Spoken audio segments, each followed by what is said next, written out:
Olá, sejam bem-vindos ao canal Bandnet News. Se inscreve, deixe o comentário e likes para fortalecer o canal. Áudio com efeito 8D. Use fones de ouvidos para ouvir a matéria em 8D. Série Special. As trilícias. O crime e a criminologia.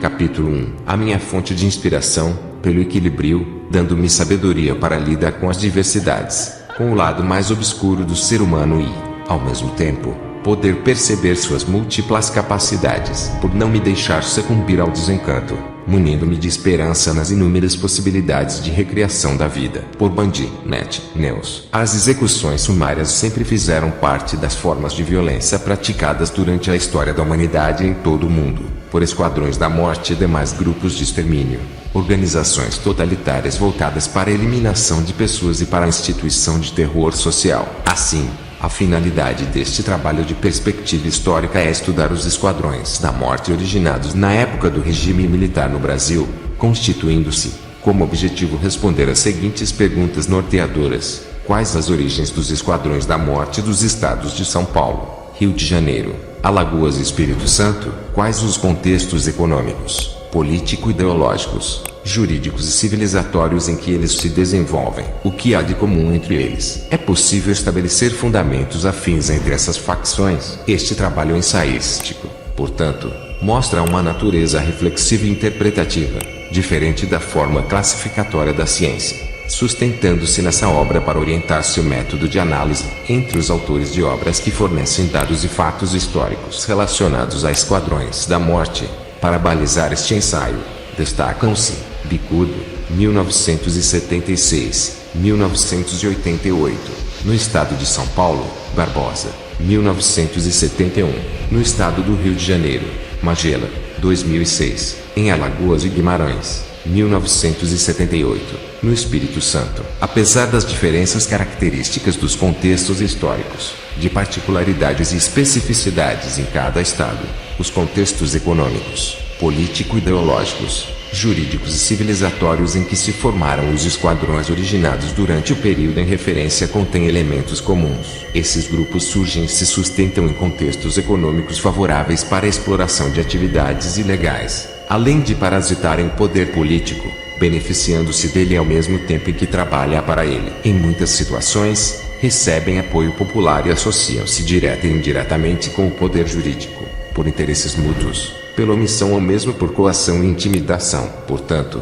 os fundamentos dos esquadrões da morte constituem-se nessa relação simbiótica com a exploração de contravenções como tráfico de drogas e armas, roubo de carros, venda de proteção policial, exploração de jogos ilegais, prostituição, tráfico de influência e outras, associando-se com o poder político em benefício recíproco e de proteção por meio do corporativismo policial e político em solidariedade criminosa. A corrupção, compondo pragmática trama de benesses econômicas, políticas e sociais, torna-se igualmente um elemento de intermédio entre os envolvidos. Contudo, os esquadrões da morte constituem prova de que o fenômeno regressivo, manifestação da violência como mediação das relações sociais, esteve presente no período do regime militar e continuam presentes, com outras características, na sociedade atual. Esquadrão da morte, por definição, é um grupo paramilitar armado formado por policiais, terroristas ou civis para executar ações extrajudiciais, ilegalidades, crimes e assassinatos, a mando de grupos políticos ou líderes da sociedade. Na maior parte dos casos, essas atividades são realizadas sob sigilo, para evitar a revelação de identidades e punição dos agentes. No Brasil, os esquadrões da morte começaram a pipocar em vários estados nos anos 1960. O mais notório e cruel deles surgiu em 1965, no Rio de Janeiro do então estado da Guanabara, a partir da Escuderia Leacock, ou Esquadrão Leacock, e tomou corpo com o apoio extraoficial do governador do estado na época, o mineiro Francisco Negrão de Lima. Em 15 de março de 1975 houve a fusão dos estados da Guanabara e do Rio de Janeiro. O núcleo duro da Escuderia Leacock era composto pelos chamados 12 homens de ouro da Polícia Fluminense, um para cada signo do zodíaco, escolhidos a dedo pelo então secretário de Segurança do Rio, Luiz França, para promover uma faxina, ou seja, tirar de cena ladrões de carros, táxis e casa, assassinos, assaltantes e afins. A escalação do time: Aníbal Beckman dos Santos, o Cartola, Euclides Nascimento Marinho, Hélio Guaíba Nunes, Humberto de Matos, Jaime de Lima, Lincoln Monteiro, Mariel Mariscote de Matos, Nelson Duarte, Neils Kaufmann, o Diabo Loiro, José Guilherme Godinho, o Sivuca, Vigmar Ribeiro e Elinto Pires. Oficialmente, a Scuderia foi montada para promover a vingança do assassinato, em ação, de Milton Leacock, primo do brigadeiro Eduardo Gomes e respeitado detetive que havia integrado a guarda pessoal de Getúlio Vargas. Leacock foi abatido a tiros por Manuel Moreira, o cara de cavalo, bandido que comandava o esquema de proteção às bancas, banqueiros, funcionários e pontos do jogo do bicho na favela do Esqueleto. Cara de cavalo caiu na rede da Scuderia poucos dias depois de matar Leacock. Foi fuzilado com 52 tiros. O primeiro para matar, o segundo para confirmar e o terceiro para fazer a festa, como disseram colaboradores na ocasião. Um dos líderes da operação foi José Guilherme Godinho Ferreira, o delegado Sivuca, que mais tarde, em 1990 e 1994, seria eleito deputado estadual no Rio com o sugestivo e explícito bordão "bandido bom é bandido morto". A Scuderia foi criada para dar satisfação à sociedade, costumava discursar Sivuca. Havia uma regra: criminoso que reagisse à prisão era chão, morto sem a menor dúvida. Na prática, a turma matava chupando pirulito, e cara de cavalo foi só um tiro de largada da prova. Depois dele, vários ícones da bandidagem carioca da década de 1960 foram para o latão com centenas de comparsas, entre eles Mineirinho, Zé Pretinho, fuzilado na porta de seu barraco no Morro dos Macacos, no bairro de Vila Isabel, zona norte da cidade, Bidá, abatido no Morro do Querosene, no Catumbi, e Passo Errado, que teve os passos interrompidos para sempre no Morro do Tuiuti, em São Cristóvão. A Scuderia tinha como presidente executivo Euclides Nascimento, e de honra o jornalista Davi Nasser, dos Diários Associados. O emblema trazia uma caveira sobre ossos cruzados, e o significado original das iniciais, em no brasão é Esquadrão Motorizado, divisão da Polícia Carioca da qual Milton Leacock fazia parte, e não Esquadrão da Morte.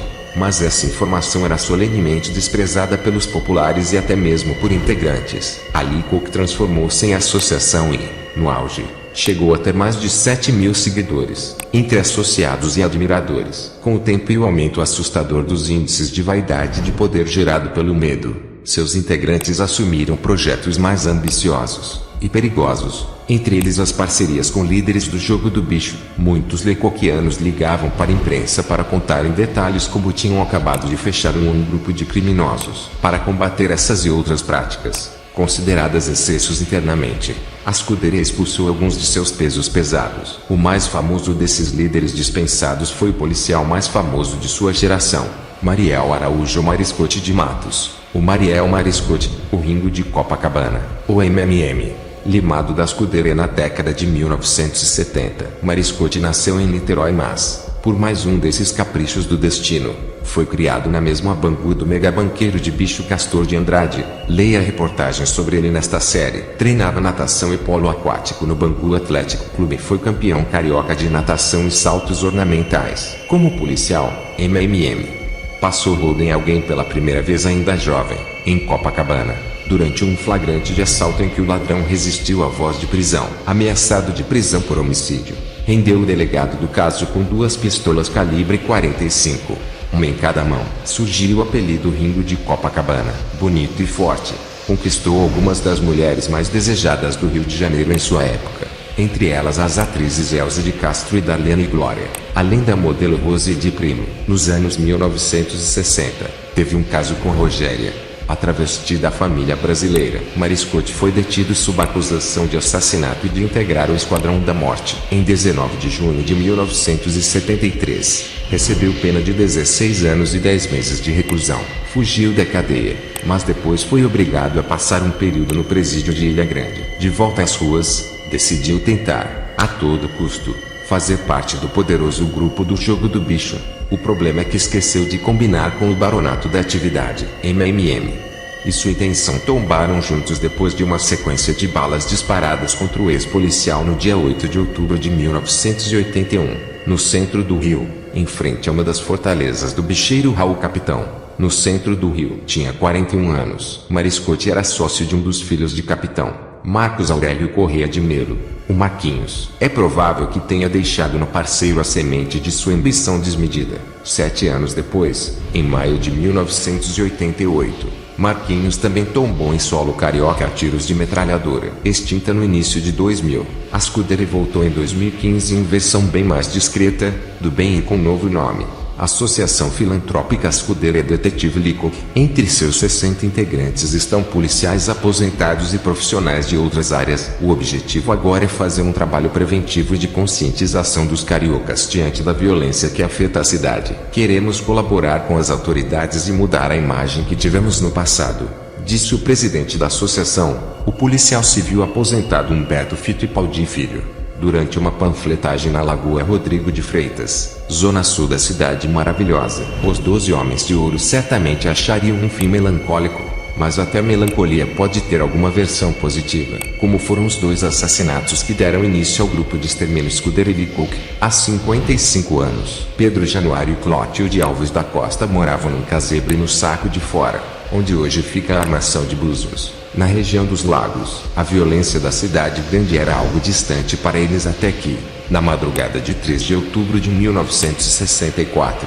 há 55 anos, homens armados invadiram a residência e assassinaram com 62 tiros um hóspede que a filha tinha trazido para casa junto com uma amiga. Pedro e Clotilde não sabiam, mas o cidadão que eles abrigaram era o suspeito Manuel Moreira, conhecido como Cara de Cavalo. 5 semanas antes, ele se tornara o criminoso mais procurado do Rio, após matar o detetive Milton Leacock num tiroteio em Vila Isabel, na Zona Norte. Jurado de morte, Moreira foi executado por policiais que fundaram a Scudery Detetive Leacock, grupo de extermínio que, na visão de pesquisadores, está na origem das milícias que hoje controlam vários territórios cariocas. Até a morte do detetive, Cara de Cavalo vivia de extorquir apontadores do jogo do bicho. Armado com uma Colt 45, o homem de 23 anos percorria a região de Vila Isabel de táxi para coletar o dinheiro. Entretanto, um bicheiro denunciou para Milton de Oliveira Leacock, que decidiu armar uma tocaia. Acompanhado pelos policiais Hermenegildo dos Santos,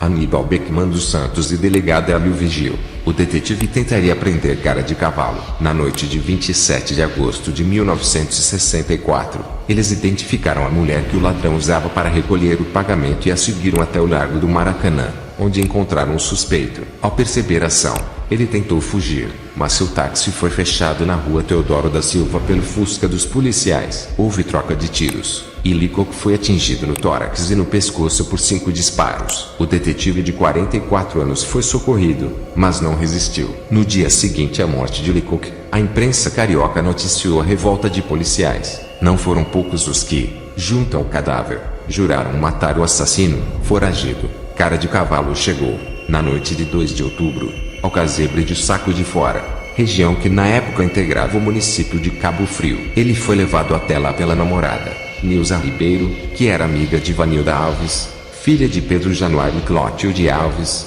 os donos da casa. Nilza disse à polícia que o grupo de extermínio invadiu o imóvel por volta das 4h30 do dia 3 de outubro. Dos cerca de 100 disparos feitos, 62 atingiram Cara de Cavalo, a maioria na região do abdômen. De início, a polícia afirmava que não tinha informações sobre os assassinos. Só mais tarde ficou claro que aquele havia sido o primeiro crime da Scudery Leacock, organização que chegou a ter 7.000 associados e só foi extinta no início dos anos 2000. Traficantes e policiais na Rocinha. O escritor e colunista, o jornalista Zuenir Ventura chama de ovo de serpente a época entre a ditadura do Estado Novo e a ditadura militar em que grupos de extermínio como a Scudery Leacock se consolidaram. No livro Cidade Partida Cia das Letras, de 1994, o autor descreve os conflitos e tensões sociais daquele período até chegar à chacina de Vigário Geral, em agosto de 1993. Naquela ocasião, 21 pessoas foram executadas por policiais que queriam vingar depois que 4 PMs foram mortos por traficantes na favela. Para a Ventura, os grupos de extermínio do passado foram embriões dos grupos paramilitares que hoje disputam o controle de favelas do Rio com os traficantes que prometiam combater. A gente olha para aquela época como se fosse a era dos anos dourados, mas, na verdade, era uma espécie de ovo de serpente, um laboratório do que viria depois de toda a corrupção e violência que vemos hoje. Esses esquadrões da morte subiriam morros, invadiriam barracos e desentocariam inocentes, caçando-os como ratos, limpariam a cidade. Isso já tem 50, 60 anos, e a proposta de hoje é a mesma daquela época. O Esquadrão da Morte já tinha como objetivo vender essa ilusão de que eles acabariam com a violência. A milícia de hoje é o Esquadrão da Morte aprimorado. Em vias expressas do Rio com o emblema da caveira com ossos cruzados. A Scuderie Coke se tornou uma associação celebrada por parte da sociedade e tolerada pelo Estado. Tinha como presidente de honra o jornalista Davi Nasser e era liderada pelos 12 Homens de Ouro, que tinham entre eles o delegado José Guilherme Godinho, mais conhecido como Sivuca. Ele estava, segundo relatos, entre os policiais que mataram Cara de Cavalo na madrugada de 3 de outubro de 1964, 22 anos mais tarde. Sivuca foi eleito deputado estadual pelo Partido Social Cristão, PSC, o mesmo partido do triliciano Wilson Witzel, com o slogan Bandido bom é bandido morto. A Scuderie Coke teria sido responsável pela morte de diversos suspeitos na capital fluminense. O grupo, porém, acabou sem cumprir a promessa de limpar a cidade, que apenas se tornou muito mais violenta. Na opinião do sociólogo Ignácio Cano, pesquisador do Laboratório de Análise da Violência, da UERJ, a raiz das milícias e dos grupos de extermínio são bastante coincidentes, mas há diferenças na forma de atuação. De fato, os dois têm várias características em comum, como essa ideia de limpeza social, de eliminar pessoas acusadas de cometerem crimes. A diferença entre os grupos de extermínio tradicionais, que continuam até hoje, e a milícia que é a última dá um passo a mais no sentido de extorquir moradores e comerciantes, e portanto tem um lucro muito maior. Outra diferença é que a milícia é autodeterminada. Os milicianos controlam o grupo, decidem o que fazer, quem vai pagar, quem vai morrer, enquanto o grupo de extermínio em geral trabalha para alguém, está a serviço de quem puder pagar por seu tipo de atuação. No mais, essa forma de agir truculenta, violenta, é comum das milícias e dos grupos de extermínio. Cano explica ainda que, apesar de haver características específicas no modus operandi de cada organização criminosa, existe uma dificuldade prática de se entender e conceituar a atuação de determinados grupos. Na prática, as coisas não são tão claras nem tão estabelecidas. Você começa a observar situações intermediárias. Hoje nós temos uma indiferenciação crescente. A gente tem milícia que trafica. Tráfico que às vezes começa a extorquir situações em que você não sabe se são milicianos ou grupos de extermínio. Então, boa parte do que historicamente se chamava de grupo de extermínio, hoje, se chama de trílice. As características começam a ficar menos claras, e de alguma forma o termo milícia se aplica também a áreas onde antes as pessoas falavam de grupos de extermínio. Para Zwener, nada mudou do ponto de vista estrutural desde a época em que surgiram os primeiros grupos de extermínio, como as Scuderie Coke. As distâncias sociais, as injustiças sociais são cada vez maiores. O fosso entre uma cidade e outra, a cidade partida, só aumentou. Naquela época se acreditava que tudo se resolvia com violência.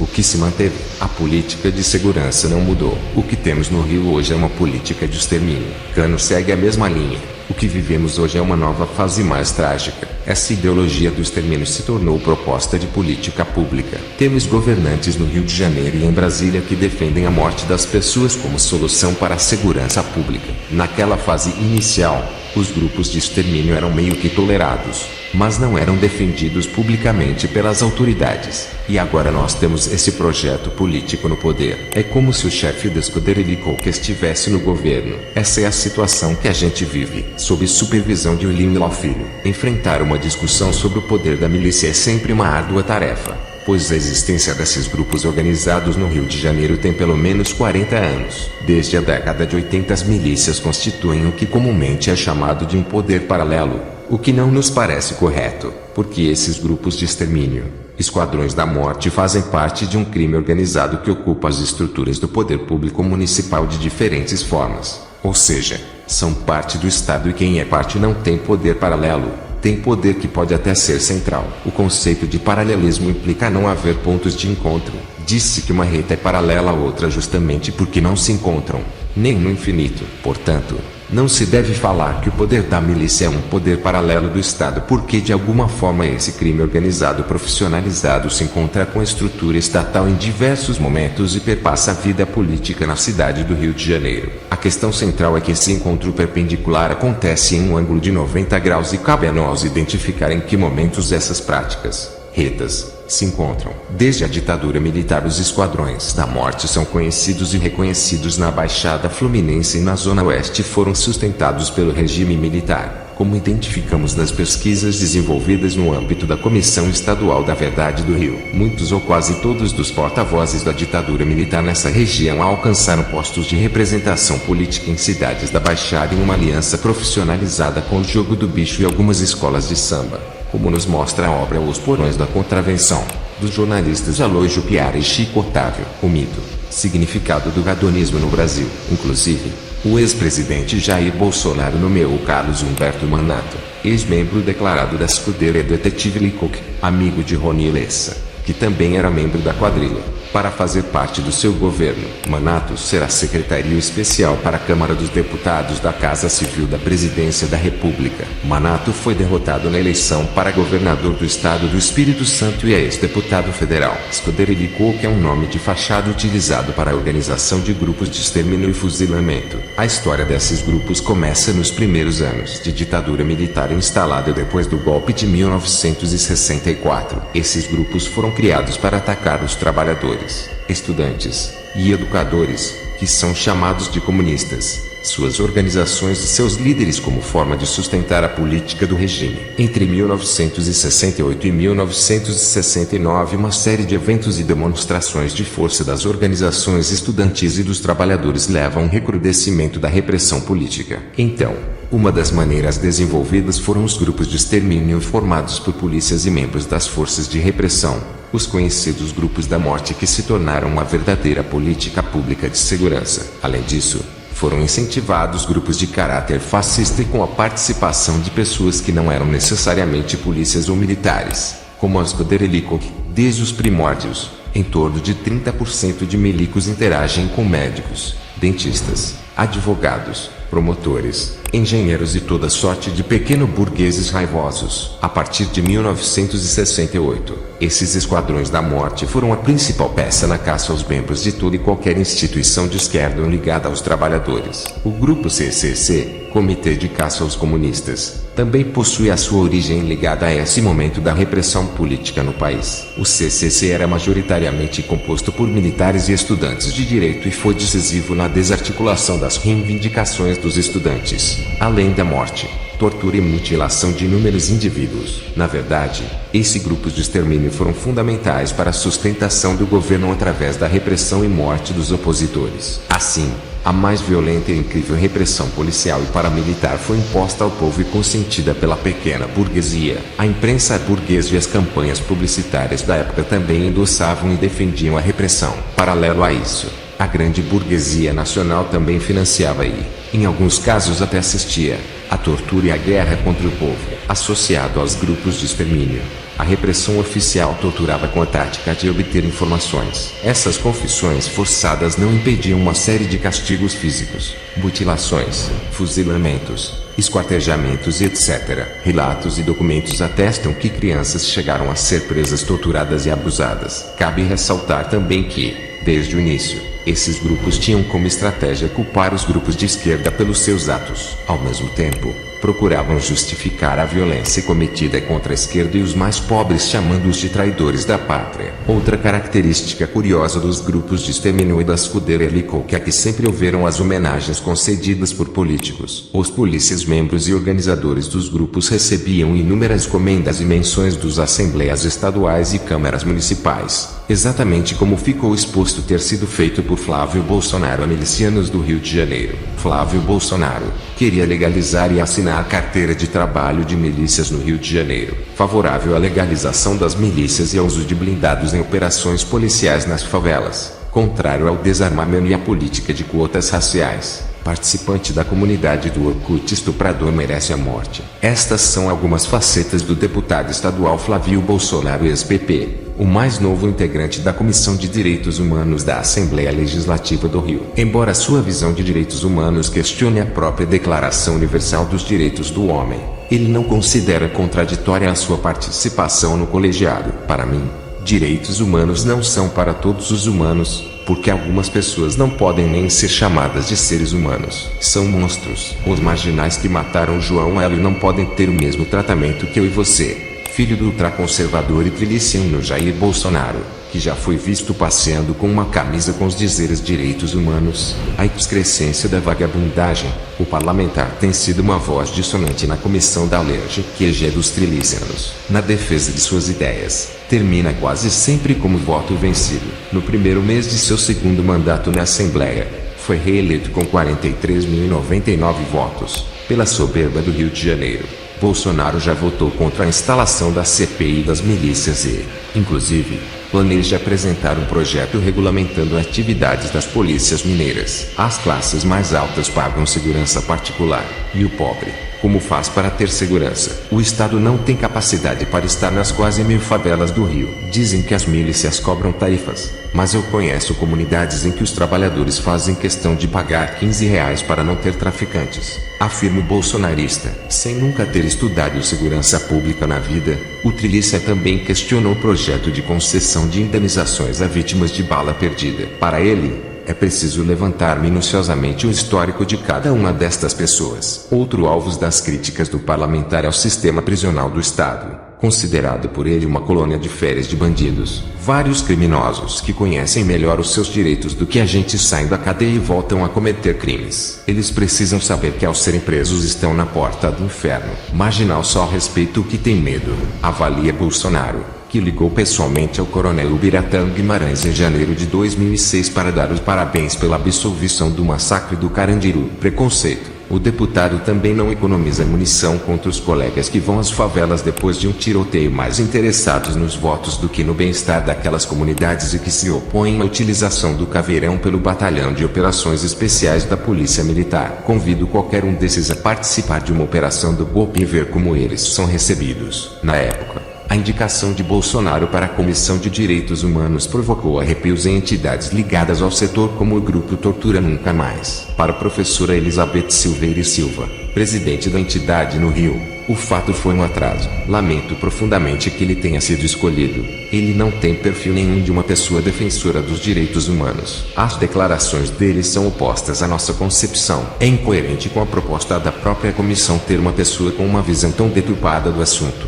Avalia. O ex-presidente da Comissão de Direitos Humanos da OAB-RJ, João Tancredo, evitou polemizar. A posição da ordem é que não importa a pessoa que tenha sido indicada, e sim que o debate se dê da forma mais ampla, e com a participação de todos os setores da sociedade. Na mesma linha, deputado Marcelo Freixo, PSOL, considera que a participação de Bolsonaro na comissão pode ser positiva. Existe uma parcela da população que olha para a questão da segurança pública e tem concordância com as opiniões dele, que são opostas às minhas. É uma disputa de visões que se trava na sociedade e no parlamento, e eu estou disposto a participar e ganhar tanto na sociedade como aqui, diz. Bolsonaro se queixa de sofrer preconceito da sociedade. As pessoas me estigmatizam um pouco. Parece até que eu vou sair cortando cabeça de mendigos na rua. Eu apenas não admito ser refém da ditadura do politicamente correto, afirma. Isto será muito mais fácil de entender depois de revisar o exemplo do próximo capítulo. Tá ok. Série Special. As trilícias, o crime e a criminologia. Capítulo 2. Por Bandinet News. As origens do Bolsonaro remontam às antigas milícias municipais, organizações populares ao serviço dos municípios, entre aspas, apenas para destacá-las à segurança pública. A origem é a ascensão das milícias a serviço do crime. Milícia do Rio se infiltra na polícia e na política para expulsar rivais em meio à expansão de território. A maior milícia em atuação no país conta com o apoio de agentes de segurança e de membros infiltrados na política, com sócios fardados. A antiga Polícia Mineira, hoje afirma, Liga da Justiça, já articulou até operações para expulsar traficantes das suas áreas de domínio nas cidades da Baixada Fluminense, segundo o Ministério Público do Rio de Janeiro. Levantamento feito pelo canal revela os detalhes sobre a atuação de 5 chefões infiltrados na segurança pública e com conexões na política local, segundo investigações conduzidas pela Polícia Civil do Rio de Janeiro e pelo Ministério Público do Rio de Janeiro. Esses setores estão interligados com a milícia que se expandiu da Zona Oeste Carioca para os municípios da região nos últimos anos. Ainda sobre a expansão dos paramilitares para a Baixada Fluminense, o canal já mostrou como funciona o ritual de iniciação da organização criminosa. que inclui assassinato, esquartejamento e ocultação de cadáver em cemitérios clandestinos. Informações obtidas com exclusividade junto ao Ministério Público do Rio de Janeiro apontam que 319 pessoas foram denunciadas pelo GAECO, Grupo de Atuação Especial de Combate ao Crime Organizado, no ano passado por crimes relacionados à milícia. Entre elas, 31 eram policiais ou ex-policiais. A Polícia Militar do Rio de Janeiro também registrou números expressivos em seus boletins internos relacionando os servidores da ativa com as ações ilícitas dos paramilitares. Em 2019, pelo menos 18 policiais foram submetidos ao Conselho Disciplinar da Corporação por denúncias envolvendo a atuação deles com a milícia na região metropolitana do Rio. 10 deles foram investigados por suspeita de ligação com grupos de Queimados e Nova Iguaçu, na Baixada. Para autoridades e especialistas, os números embasam uma preocupante constatação.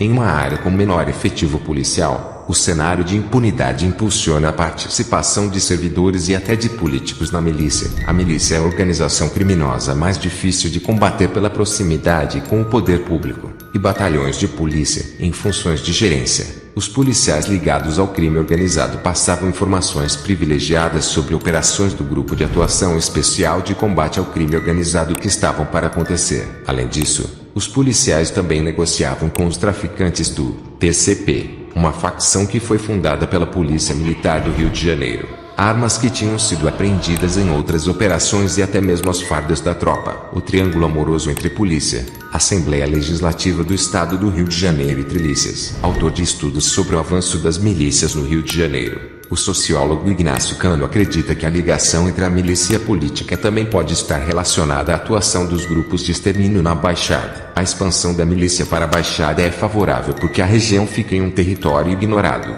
com baixo policiamento e distante do centro de poder do Rio. Lá, há infiltração de grupos de extermínio na política há décadas e nunca ninguém se mobilizou contra isso. O capitão reformado do BOPE, a tropa de elite da Polícia Militar do Rio de Janeiro, o antropólogo Paulo Storani acredita que a combinação entre a formação policial e a participação na política pode ser explosiva em áreas onde há forte atuação de grupos paramilitares. Esses criminosos se tornam conhecidos, mobilizam a opinião pública e acabam eleitos. São pessoas que conhecem como o Estado funciona e usam da influência que tem para impedir investigações. O Ministério Público do Rio de Janeiro aponta que o subtenente Celso Humberto Almeida da Silva, preso em julho de 2017, usou a estrutura do 39º BPM para impedir a aproximação de traficantes em sua área de atuação, em Belford Roxo, Rio de Janeiro. Escutas telefônicas autorizadas pela Justiça naquele ano revelaram uma rotina de agiotagem e cobranças feitas a comerciantes a mando do policial militar de 57 anos, nas comunidades de Nova Aurora,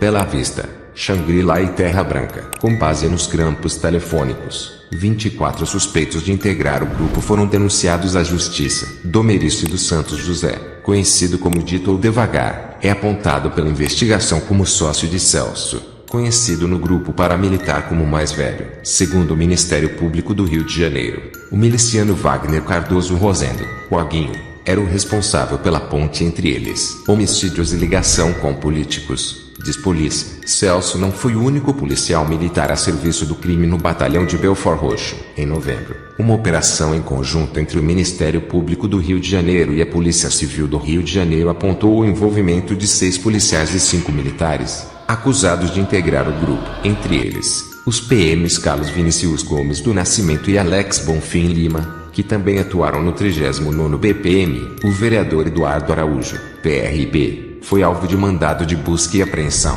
A polícia investiga se há ligação entre o político e o grupo, que, de acordo com as investigações, foi responsável por dezenas de homicídios cometidos na região em 2019. A relação do escritório da trilícia na política. O policial militar reformado Manuel Cabral Queiroz Júnior já foi candidato a vereador de São João de Meriti, Rio de Janeiro pelo PTC, nas eleições de 2016. O bolsonarista Márcio Cardoso Paganies, o Marcinho Bombeiro do PSL, foi vereador e presidente da Câmara Municipal de Belford Roxo. Ex-secretário de Defesa Civil de Queimados, Davi Brasil Caetano, foi vereador eleito pelo Avante. Em comum entre eles, a criminosa ligação entre as forças de segurança, a política e as milícias na Baixada Fluminense. Apontado como o chefe de uma das milícias mais violentas da região, Davi Brasil foi preso em julho do ano passado. Entre 2016 e 2018, a quadrilha atuava como grupo de extermínio conhecido como Caçadores de Ganso, em referência à gíria policial usada para se referir a traficantes. Nesse período, seus integrantes usavam as redes sociais para divulgar listas de pessoas juradas de morte. Em seguida, publicavam fotos para comprovar o assassinato. O grupo também adotava um ritual de iniciação para novos membros, que incluía sessões de tortura, assassinato, esquartejamento e ocultação de cadáveres. Segundo o Ministério Público do Rio de Janeiro, a Polícia Civil atribui mais de 20 assassinatos aos caçadores e ainda identificou um cemitério clandestino onde as vítimas eram enterradas. No dia 22 de outubro de 2019, a DHPF, Delegacia de Homicídios da Baixada Fluminense, prendeu Marcinho Bombeiro, acusado de ser o mandante de 2 homicídios e de chefiar uma milícia conhecida como Trupe do Marcinho, que agia em Belford Roxo. De acordo com a investigação, as vítimas foram assassinadas em abril de 2017 porque estavam fumando maconha dentro de uma casa. Uma das vítimas foi amarrada junto a uma grade de um campo de futebol antes de ser executada. O PM reformado Manuel Cabral Queiroz Júnior era dono de uma firma de segurança privada e era suspeito de chefiar uma milícia que aterrorizava os moradores dos condomínios do programa habitacional Minha Casa Minha Vida no bairro Venda Velha, em São João de Meriti. Quando se candidatou para o cargo de vereador do município, se identificava para os eleitores como Cabral da Venda Velha, relacionando seu sobrenome com o bairro de origem. Com mandados de prisão por organização criminosa e corrupção ativa, ele foi preso no dia 25 de outubro do ano passado, marcado para a morte. Levantamento feito pelo canal aponta ataques a policiais, ex-policiais ou políticos na Baixada em 2019 e 7 de janeiro, Japeri. Homens em veículo atiraram na direção do carro do policial militar Miquéias Marinho Ribeiro, de 31 anos, que iria ao trabalho. A Polícia Civil suspeita do envolvimento da milícia, já que a vítima tinha uma loja de gás e se negava a pagar propina aos paramilitares. 23 de janeiro, Belford Roxo. O policial militar Francisco Fernandes Souza estava voltando de uma festa com a esposa quando 2 homens se aproximaram em uma moto e o renderam. Em seguida, chegou um comparsa com o rosto coberto por uma camisa e disse: "É esse aí mesmo." O PM foi atingido por 11 tiros. 11 de abril, Magé. O ex-vereador Darcy Gomes dos Santos Filho, o Darcizinho, foi morto a tiros no centro da cidade. Em setembro, um homem foi preso preventivamente, suspeito de envolvimento no crime. Segundo a Polícia Civil, 3 matadores de aluguel foram contratados para matá-lo. O assassinato teria sido motivado por uma disputa pelo domínio do jogo do bicho na região. A região metropolitana vira refúgio de trilicianos e alvo de ataque. Um dos municípios da Baixada mais afastados do Rio, Itaguaí, tem uma rotina típica de cidade pequena. As pessoas usam a bicicleta como meio de transporte em uma de suas principais ruas. Lá, pouco se escuta o barulho de buzinas de veículos, sempre em baixa velocidade. Os motoristas param antes da faixa de segurança, dando preferência aos pedestres. A poucos metros dali, uma mensagem em tinta preta no muro dá indícios da existência de um poder paralelo: proibido roubo na favela. Naquele ambiente pacato, vans costumam reduzir a velocidade nos locais de maior movimento, com o sujeito projetando o corpo para fora da porta, à procura de passageiros. Contrastes entre a aparente calmaria local e a ação do grupo chefiado pelo ex-PM Carlos Eduardo Benevides Gomes, um dos milicianos mais procurados do Rio. Segundo as autoridades, o transporte alternativo é explorado pela milícia na região há pelo menos 15 anos. Em 2006, uma decisão judicial obrigou a prefeitura a fazer a licitação desse tipo de transporte para regularizá-lo. Em 2013, o governo municipal passou a responder pelo crime de responsabilidade por não ter cumprido a determinação, mas a prefeitura conseguiu impedir na justiça a obrigatoriedade de licitar as cooperativas, um cenário propício para que os paramilitares ligados ao grupo criminoso da zona oeste do Rio seguissem explorando o serviço e intensificassem a sua ação no município nos últimos anos. Diz o Ministério Público do Rio de Janeiro, a milícia é administrada como uma empresa, com hierarquia, troca de turnos e especializações. Há equipes que integram o braço armado. Outras são especializadas na gestão do comércio e condomínios. O grupo que atua em Itaguaí funciona como uma franquia autorizada a usar o nome da milícia da Zona Oeste do Rio, diz o Ministério Público do Rio de Janeiro. A ampla área rural favorece a atuação dos paramilitares em Itaguaí. Há cerca de 2 anos, um sítio na região foi usado como esconderijo para o miliciano Wellington da Silva Braga, o Eco, chefão da firma, Segundo informações da Polícia Civil e do Ministério Público do Rio de Janeiro, a geografia local também já foi explorada para a ocultação de cadáveres em cemitérios clandestinos e para estocar armas de grosso calibre, apontam investigações. Em agosto de 2018, 6 corpos foram encontrados em um terreno baldio a apenas 5 quilômetros da área central da cidade. De acordo com um levantamento feito pelo Ministério Público do Rio de Janeiro, há mais de 30 pessoas desaparecidas no município entre 2014 e 2016. Quando anoitece, milicianos armados e com facas na cintura surgem nas vias da cidade para fazer abordagens nos veículos. Os moradores não estavam acostumados com esse tipo de situação. Antes, as pessoas podiam andar tranquilamente. Agora, a população passou a ter medo de sair de casa à noite,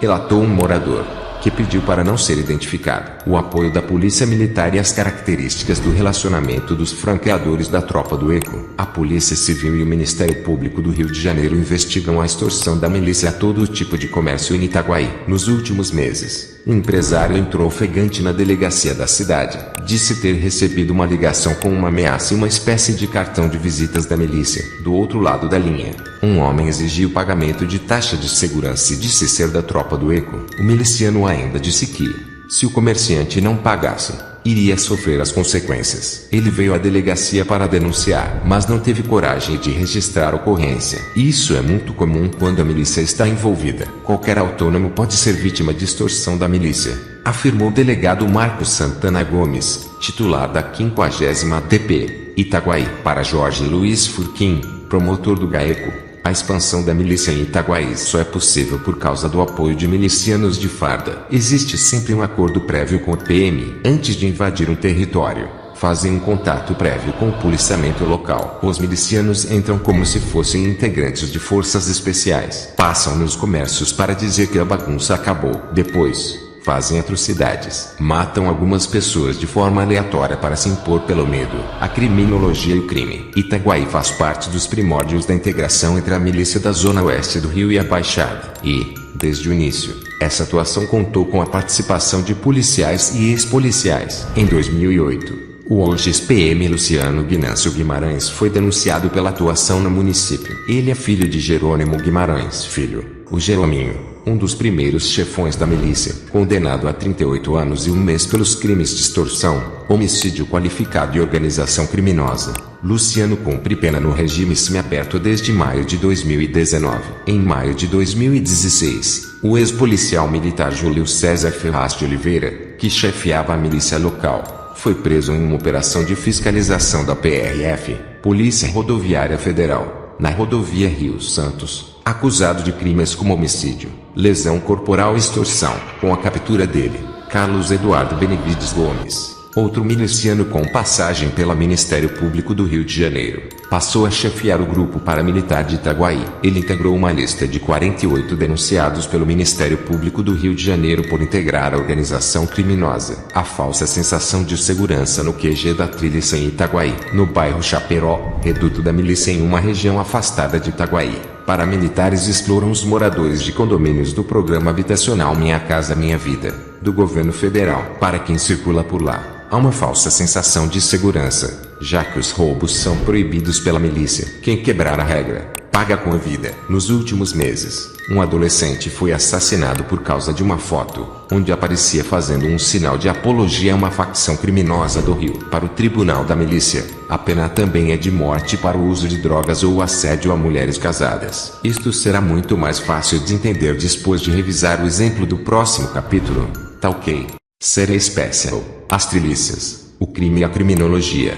Capítulo 3. Por Bandinet News. A riqueza das trilícias. Uma investigação sobre a natureza, as causas e efeito. Com milícia em expansão. Confrontos policiais no Rio miram tráfico e somam só 3% em áreas de milicianos. O dia 7 de abril de 2018 ainda não havia amanhecido quando dezenas de policiais civis chegaram ao sítio Três Irmãos, em Santa Cruz, Zona Oeste do Rio. A ação tinha o objetivo de prender o miliciano Wellington da Silva Braga, o eco-chefe da Liga da Justiça, maior milícia do estado. A operação foi um desastre. O criminoso fugiu durante troca de tiros que deixou 4 de seus seguranças mortos. Autoridades policiais insistiram na versão de que um show de pagode, com venda de ingressos e ampla divulgação, Era uma reunião de paramilitares. Não demorou para que as histórias de inocentes presos injustamente proliferassem na imprensa. Mais de 150 pessoas foram detidas, mas quase todas foram libertadas semanas depois, quando o Ministério Público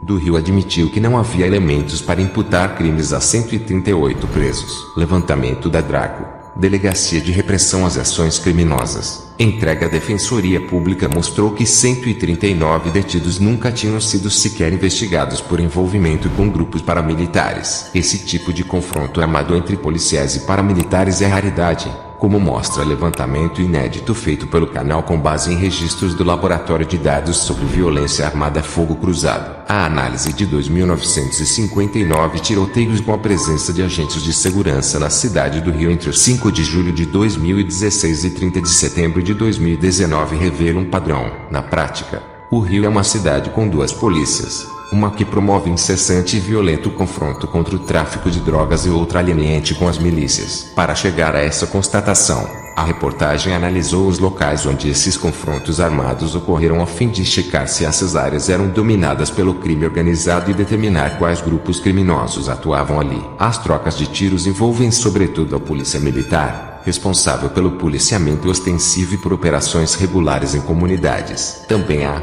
em menor números, registros envolvendo operações da Polícia Civil e das Forças Armadas que atuaram no Rio durante intervenção federal na segurança do Estado. Em 2018, apesar de já ocuparem parte considerável da cidade, as áreas de milícia foram palco de apenas 88 trocas de tiro com as forças de segurança em mais de 3 anos menos 97% do total. Atualmente, conforme levantamento feito pelo canal com base em informações do MP do Rio, mais de 65% do território da capital já é dominado por esses grupos. Por outro lado, 2.333 tiroteios se deram em favelas dominadas pelas 3 principais facções de traficantes do estado, equivalente a 78% do total de tiroteios envolvendo agentes de segurança em mais de 3 anos. Esse movimento acontece em um cenário em que as milícias, apontadas hoje como a principal ameaça à segurança no Rio, expandem seus tentáculos sobre territórios até então dominados pelo tráfico, não só com a tolerância da polícia em áreas já controladas por milicianos, conforme indica o levantamento, mas com a ajuda de agentes de segurança para a tomada de comunidades, segundo investigações em curso no estado. Para a promotora Simone Sibilio, coordenadora do GAECO, Grupo de Atuação Especial no Combate ao Crime Organizado, do Ministério Público, a Operação Intocáveis, deflagrada em janeiro de 2019, dá um vislumbre dessa diferença. A ação prendeu parte das lideranças do escritório do crime milícia que controla a comunidade do Rio das Pedras, na Zona Oeste, que é investigada por ligação com a morte da vereadora Marielle Franco. Entre os presos, está o Major Ronaldo Paulo Alves Pereira, um dos líderes do grupo. Eles, os milicianos, têm sim proteção, diz, citando como exemplo o fato de Ronaldo já estar prestes a chegar à patente de tenente-coronel, na qual estaria apto a comandar batalhões de área ou unidades especializadas da PM. Não temos operação de combate às milícias sem a participação de agentes públicos. Ainda de acordo com a promotora,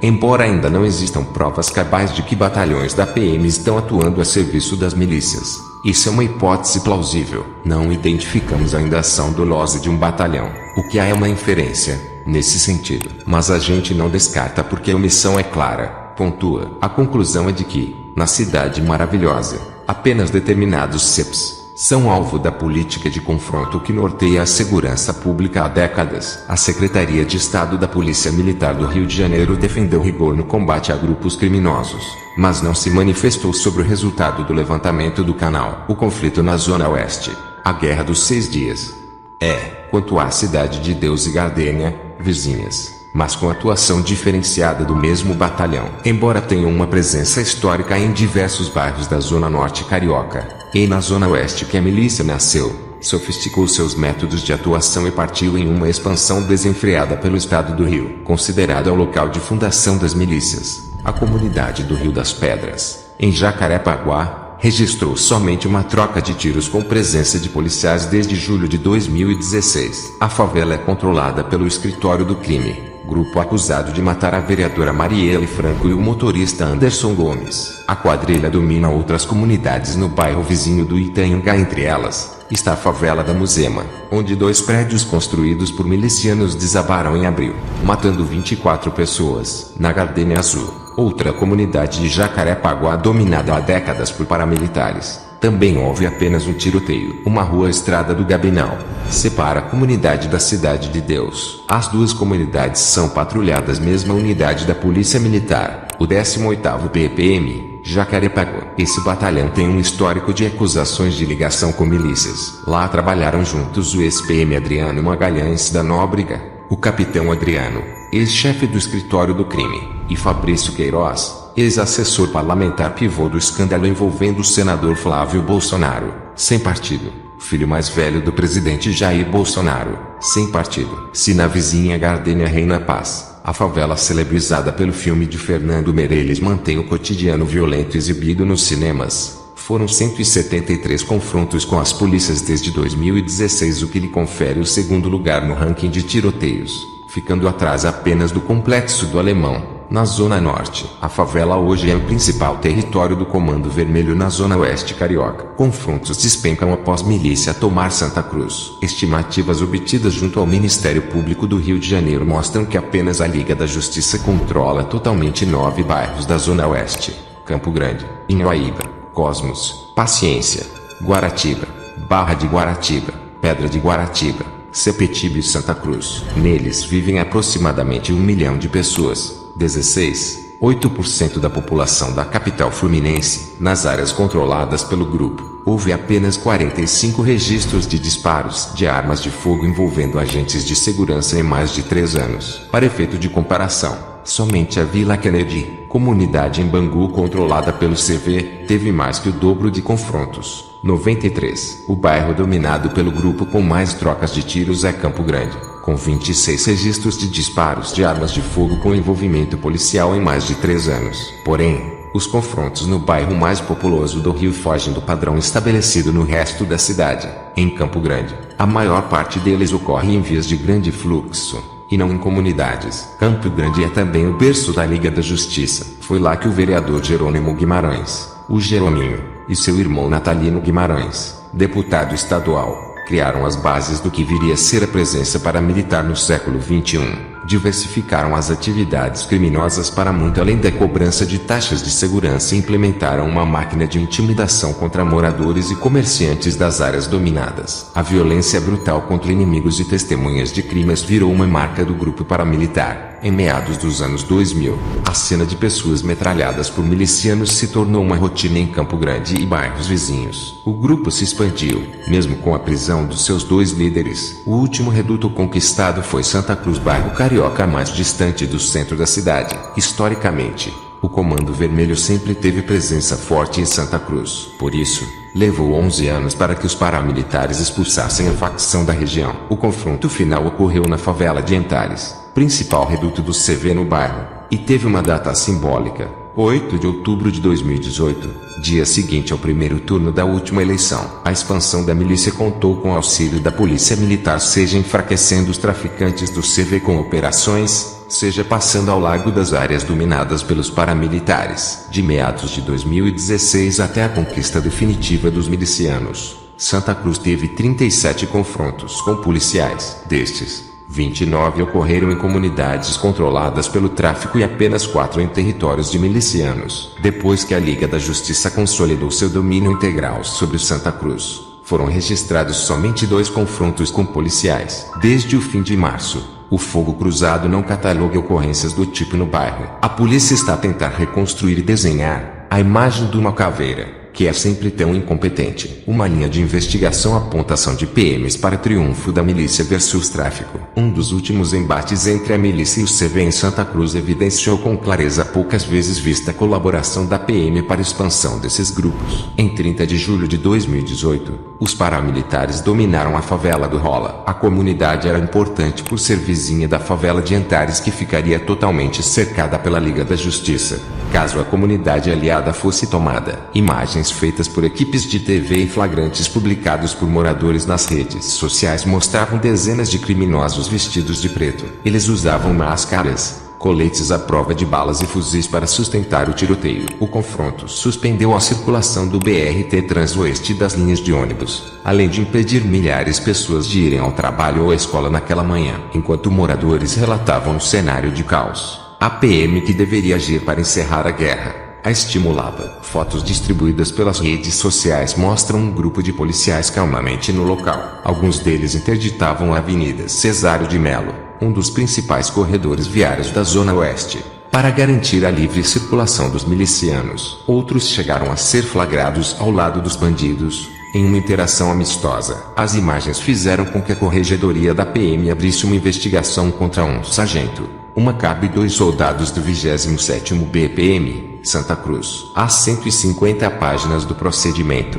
obtido com exclusividade pelo canal, mostram que os PMs, embora alegassem terem confundido os milicianos com policiais, não tinham como não saber que se tratavam de bandidos. A corregedoria pediu à justiça medidas duras, como a prisão preventiva dos policiais e a quebra de seus sigilos telefônicos, mas não foi atendida. No pedido de prisão, os investigadores citam o filósofo chinês Confúcio para lembrar que uma imagem vale mais que 1000 palavras. Destacavam o impacto daqueles flagrantes. O documento afirma que os policiais incorreram no crime de inobservância da lei, previsto no Código Penal Militar. Observa-se por parte dos policiais militares uma postura em chave em relação às normas e regulamentos, onde pode ser enquadrado no artigo 324 do Código Penal Militar. Deixar, no exercício da função, de observar lei, regulamento ou instrução, dando causa direta à prática de ato prejudicial à administração militar. Conclui. Atualmente, o caso encontra-se nas mãos do Ministério Público, ainda sem denúncia à Justiça. Dados obtidos pelo canal por meio da Lei de Acesso à Informação revelam que, entre 2008 e 2018, apenas 81 PMs foram expulsos dos quadros da corporação por envolvimento com milícias. A PM argumenta que o crime de milícia só foi tipificado em 2012 e que há exclusões decorrentes de crimes acessórios inerentes à prática de milícia, mas não deu novos números. Tráfico de drogas, o melhor negócio da milícia. O levantamento feito pelo canal mostra que a ação policial violenta é rara em áreas de milícia. Isso não ocorre porque o tráfico de drogas e outros crimes sejam menos frequentes nesses territórios. Pelo contrário, estimativas de investigadores dão conta de que a venda de drogas já é a maior fonte de receitas de diversos grupos paramilitares, entre eles a Liga da Justiça. É cada vez mais frequente que essas quadrilhas aceitem a entrada de criminosos oriundos de facções de tráfico. As traições ganharam até mesmo uma gíria no mundo do crime, que repercute nas redes sociais. O muro tá baixo. A expressão quer dizer que um grupo rival está ativamente aliciando membros de outra facção, seja para promover um golpe interno, seja para obter novos combatentes em caso de áreas disputadas por duas quadrilhas. O próprio Eco, chefe da Liga da Justiça, foi traficante antes de ingressar na milícia. A parceria de diversas quadrilhas e de milicianos, inclusive a Liga da Justiça, com a facção TCP, Terceiro Comando Puro, já foi documentada em uma série de investigações do MP e da Polícia Civil. Assim que dominam uma nova área, os milicianos terceirizam a venda de drogas, ficando com uma parte do lucro obtido. Temos informes concretos da ligação do TCP com a milícia. A facção vende drogas com a milícia. Cada comunidade que toma do Comando Vermelho, eles colocam os buchas do TCP para vender, da mesma forma que ocorre nas comunidades dominadas pelo tráfico.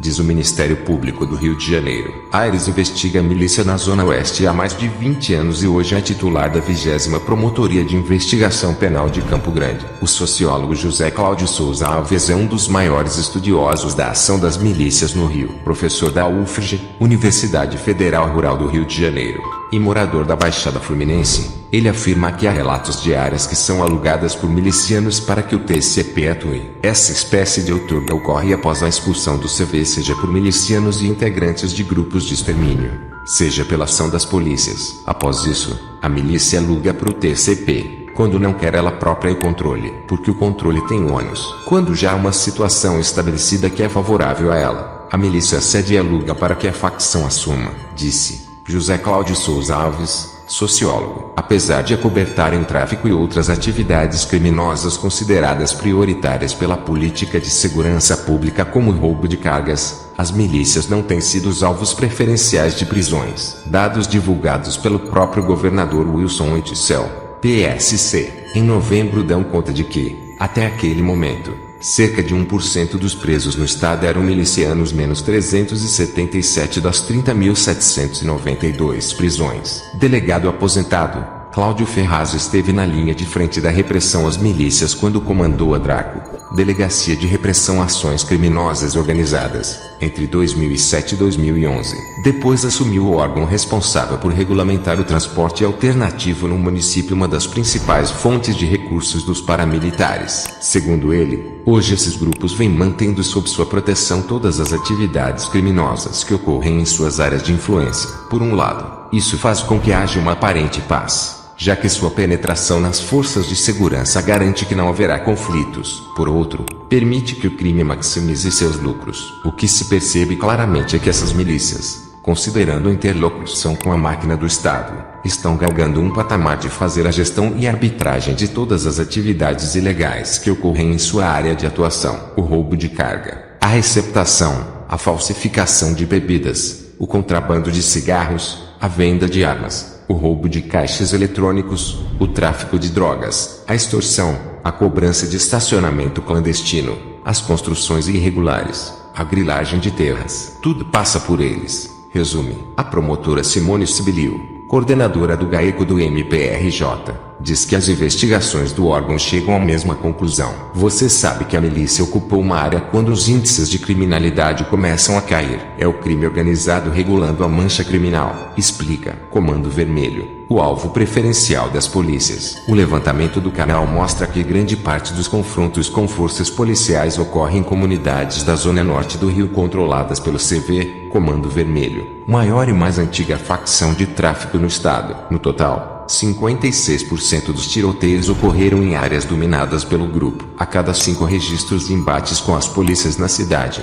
um acontece nas principais favelas controladas pelo Comando Vermelho: Complexo do Alemão, Jacarezinho e Complexo do Chapadão, na Zona Norte, além de Vila Kennedy e Cidade de Deus, na Zona Oeste. Dessas 5, apenas o Chapadão não foi contemplado com uma UP, Unidade de Polícia Pacificadora. O Programa de Pacificação do Triliciano Sérgio Cabral, MDB, implantado pelo ex-secretário de Segurança José Mariano Beltrame, é alvo de críticas por parte dos especialistas na área por atingir quase exclusivamente comunidades dominadas pelo CV. Entre as consequências dessa escolha, está a migração de criminosos para comunidades da região metropolitana e do interior do Rio. Cidades antes pacíficas, como Angra dos Reis, na Costa Verde, hoje convivem com constantes tiroteios, armas de grosso calibre e crescimento expressivo em seus índices de criminalidade. Em maio, Witzel foi criticado por participar de uma operação da Polícia Civil na cidade. Ele foi filmado em um helicóptero enquanto um sniper atirava de fuzil contra uma tenda em um monte, usada por evangélicos para orações. Antes, o governador gravou um depoimento ao lado de policiais em que anunciou o fim da ação de criminosos em Angra. Acabou a bagunça, bradou. Mesmo recebendo um caminhão de dinheiro das trilícias do Rio de Janeiro, as promessas do barão do crime, Witzel, estão longe de se cumprir. Em dezembro, 7 corpos foram abandonados em frente ao Corpo de Bombeiros de Angra. Eles seriam vítimas de uma chacina cometida por traficantes contra uma quadrilha rival. Assim como ocorre na zona oeste da capital, Angra dos Reis também é uma área de crescente interesse das milícias. Na Praça Seca, operações policiais ajudaram milícia. A expansão das milícias vem mirando sobretudo as áreas dominadas pelo CV, além da favela de Antares. Paramilitares vêm patrocinando guerras pelo controle de comunidades na Praça Seca, no outro extremo da Zona Oeste. O bairro, que faz parte da região de Jacarepaguá, é estratégico para os planos de longo prazo dos milicianos. Representa a divisa entre as zonas oeste e norte da cidade, ficando perto de bairros importantes como Madureira. Um informe da Polícia Civil, ao qual o canal teve acesso, mostra que o domínio mudou de mãos. Depois dos primeiros ataques em 2017, o CV retomou o domínio da Praça Seca, com os milicianos tendo controle apenas da comunidade da Chacrinha. O cenário mudou no fim de 2018. Uma aliança entre milicianos da Liga da Justiça, de Jacarepaguá e do Campinho realizou uma ofensiva e retomou diversas comunidades. Na região, É comum entre moradores o relato de que a PM e sobretudo o 18º BPM, Jacarepaguá, foi decisiva para que a milícia retomasse as comunidades. Desde julho de 2016, houve 90 tiroteios com as polícias na região da Praça Seca, 73 em áreas do tráfico e apenas 7 da milícia. Em maio, o MP e a Polícia Civil deflagraram a Operação Entourage, que prendeu integrantes de uma milícia de Jacarepaguá. O grupo é comandado pelo miliciano Orlando Oliveira de Araújo, o Orlando Curicica, que chegou a ser apontado como um possível articulador da morte de Marielle Franco. Na denúncia contra 22 integrantes da quadrilha, os promotores afirmam que o grupo também possuía outras formas perniciosas de interagir com o poder público. Os milicianos atuaram lado a lado com a PM em uma operação em comunidade dominada pelo tráfico na região. A Súcia, milícia, em ao menos uma ocasião, chegou a atuar em conjunto com policiais militares em operação voltada para a repressão ao tráfico de drogas em áreas de interesse da organização criminosa, declararam os promotores. Autoridades apontam reservadamente que, após dominarem a Praça Seca, os milicianos terão como próximo alvo a Cidade de Deus. A resposta institucional do governo do estado do Rio de Janeiro. A Secretaria da PM defende rigor contra milícias, mas silencia sobre levantamento. A Secretaria de Estado da Polícia Militar do Rio de Janeiro defendeu rigor no combate a grupos criminosos. Por meio de nota, o órgão defendeu punição de desvios de conduta de agentes de segurança, com a tomada de medidas como, por exemplo, a expulsão dos quadros da corporação. Questionada, a pasta não se manifestou sobre o levantamento do canal que mostra a repressão violenta contra o tráfico e leniência em relação às milícias por parte de agentes de segurança. A secretaria também não comentou as investigações apresentadas na reportagem sobre suspeitas de apoio de PMs na tomada de territórios por milicianos. Disse apenas que atua no combate a este tipo de crime ao lado da Polícia Civil e Ministério Público. O canal também pediu à secretaria entrevistas com seus dirigentes, mas não obteve retorno. Leia a seguir a íntegra da nota. A assessoria de imprensa da Secretaria de Estado de Polícia Militar do Rio de Janeiro reitera a posição do comando da corporação de que as quadrilhas de milícias precisam ser combatidas com rigor, como qualquer outra facção criminosa. A Corregedoria Geral da Polícia Militar atua na apuração de desvios de conduta de policiais militares para que as medidas cabíveis sejam tomadas, inclusive com a exclusão dos quadros da instituição. Vale ressaltar também a atuação da Secretaria de Estado de Polícia Militar em parceria com a Secretaria de Estado de Polícia Civil e com o Ministério Público Estadual no combate a este tipo de crime. As unidades operacionais participam de ações para cumprimento de mandados de prisão e de busca e apreensão expedidos pela Justiça contra integrantes dessas quadrilhas. Considerando que sua demanda relata o período de 2008 até 2018, cabe informar também que a tipificação de constituição de milícia privada foi incluída em 2012 no Código Penal. Antes deste prazo, podem ter ocorrido exclusões, porém sem a inclusão do referido delito pela sua inexistência até então. No entanto, há exclusões decorrentes de crimes acessórios inerentes à prática de milícia. Sem confronto, milícia não vem de segurança. Fontes na Polícia Civil e no MP ouvidas pelo canal sustentam que os confrontos constantes em áreas dominadas pelo tráfico interessam a milicianos. Com um discurso moralizador, esses grupos usam o medo causado pelos embates entre tráfico e polícia para justificar seu domínio sobre comunidades, ao mesmo tempo que, ao se estabelecerem em um novo local, travestem a extorsão a moradores e comerciantes como uma taxa de segurança para impedir a volta dos traficantes. Via de regra, esses grupos paramilitares têm impostos estratégicos agentes do braço armado do Estado como policiais militares, civis, bombeiros e membros das Forças Armadas. Delegado aposentado da Polícia Civil, Cláudio Ferraz é categórico ao destacar que a vida dupla mantida por policiais milicianos gera conflito de interesses que afeta a política de segurança pública como um todo, por vezes fazendo com que as forças do Estado sejam manipuladas para atender a interesses desses grupos. O grande perigo disso é o alinhamento desses agentes do Estado participando do poder público e trabalhando em paralelo no crime, como se fossem dois universos paralelos, o legítimo e o ilegítimo. Eles ganham com a desregulamentação e a desordem.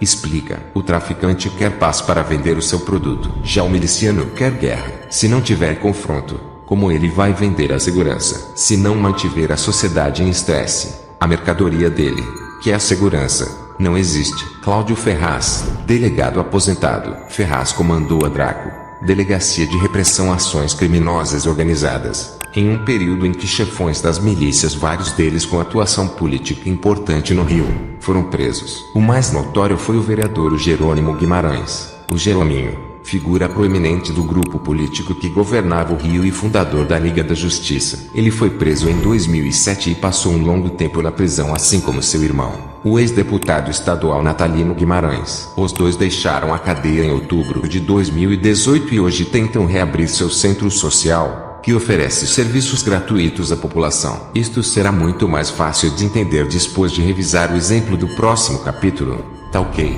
Série Special: As Trilícias, o crime e a criminologia. Capítulo 4. Por Bandinet News. Conexão Baixada. Maior milícia do país monitorou e dominou o tráfico para instalar franquias em cidades próximas ao Rio. Uma rodovia de 18 quilômetros às margens do Rio Condu, que liga o Rio de Janeiro aos municípios da Baixada Fluminense, é monitorada com atenção pela maior milícia do país. Olheiros da firma, antiga Liga da Justiça, cumprem plantão e se comunicam pelo WhatsApp, onde repassam informações sobre a movimentação de veículos suspeitos, viaturas policiais ou qualquer tipo de confusão nas imediações da BR-465, a antiga estrada Rio-São Paulo. Milicianos também fazem rondas pelo trecho com carros adaptados, com fuzis projetados para fora. Documentos aos quais o canal teve acesso com exclusividade mostram como a milícia ampliou seu território da capital fluminense para a Baixada em um movimento que começou a ser orquestrado nos últimos 3 anos. As trocas de mensagens pelo grupo Conexão Baixada mostram como a quadrilha da zona oeste do Rio se articulou para expulsar traficantes e ampliar sua área de atuação com a criação de franquias do crime em um território responsável por uma movimentação financeira de pelo menos R$10 milhões